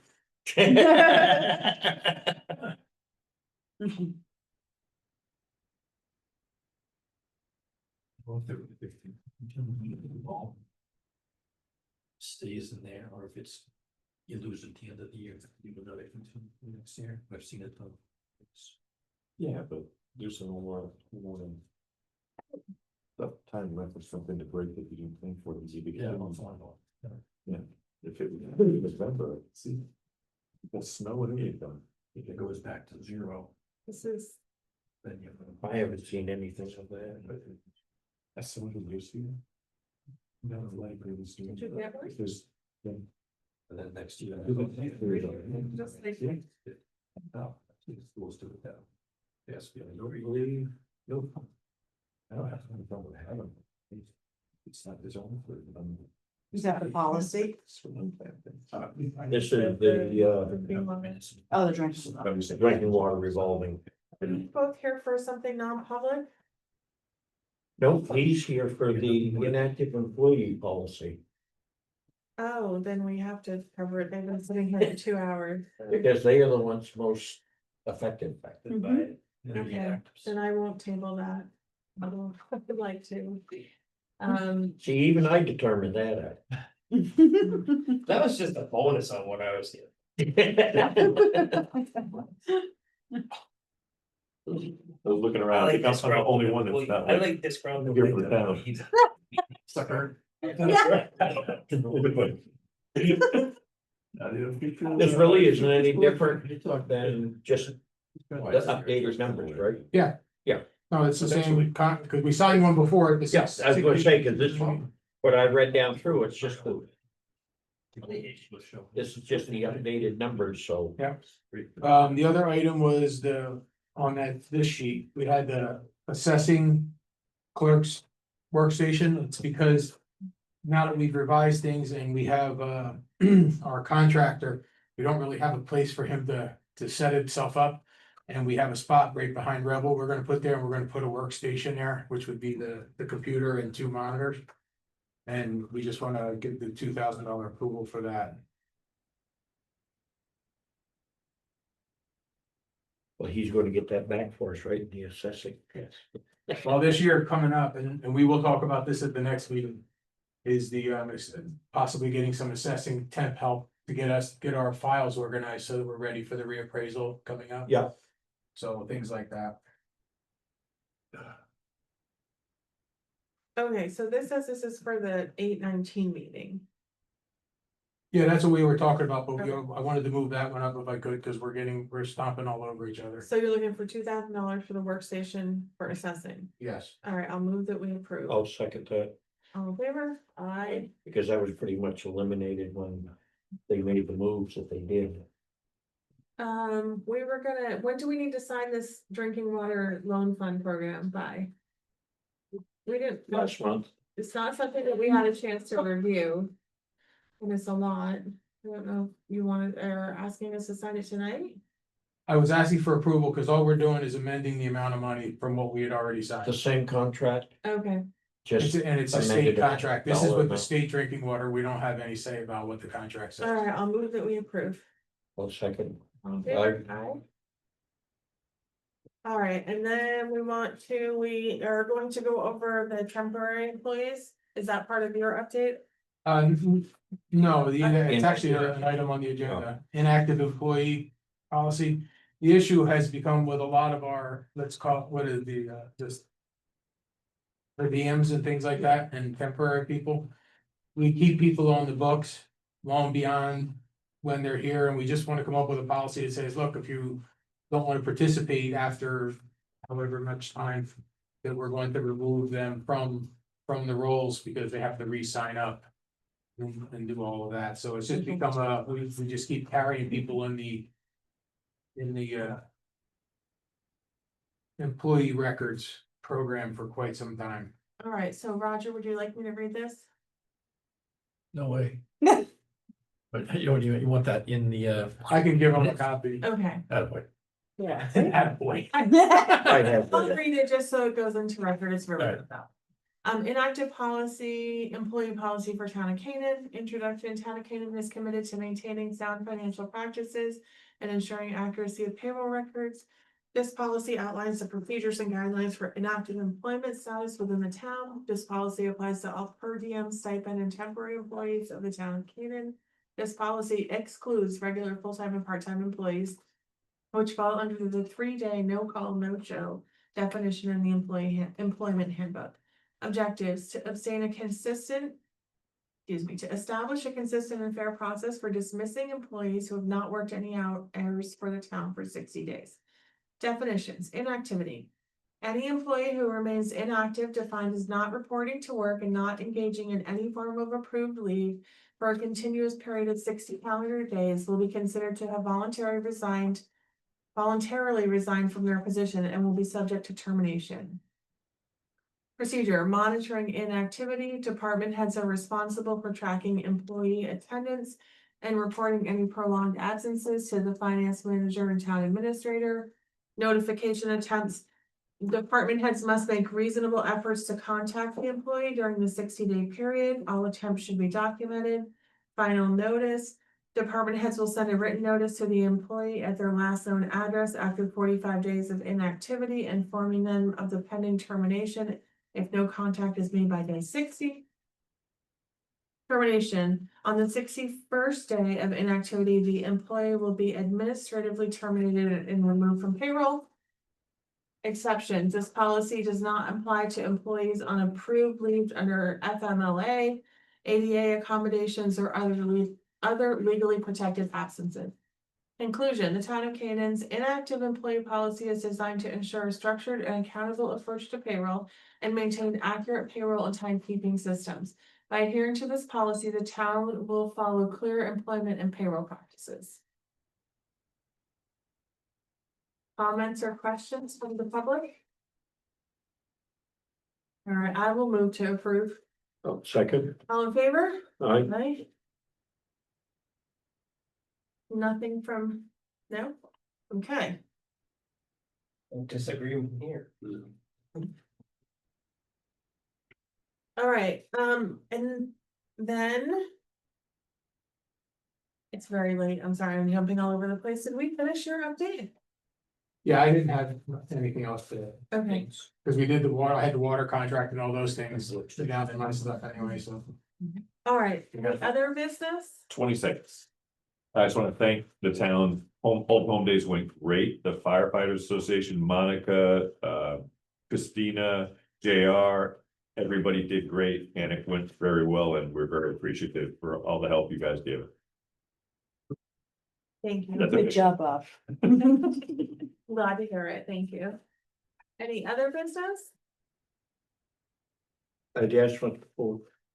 Do you know, have they ordered the new loader for the highway department?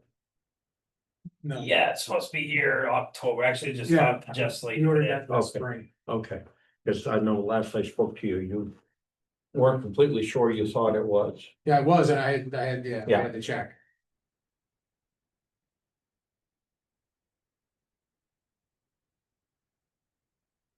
I don't have anything else. Do you need a non-public? All right, then I'm gonna move to adjourn. I suppose. Second. All in favor? Aye. Okay, Beauty. we 8 do o'clock. need to schedule a non-public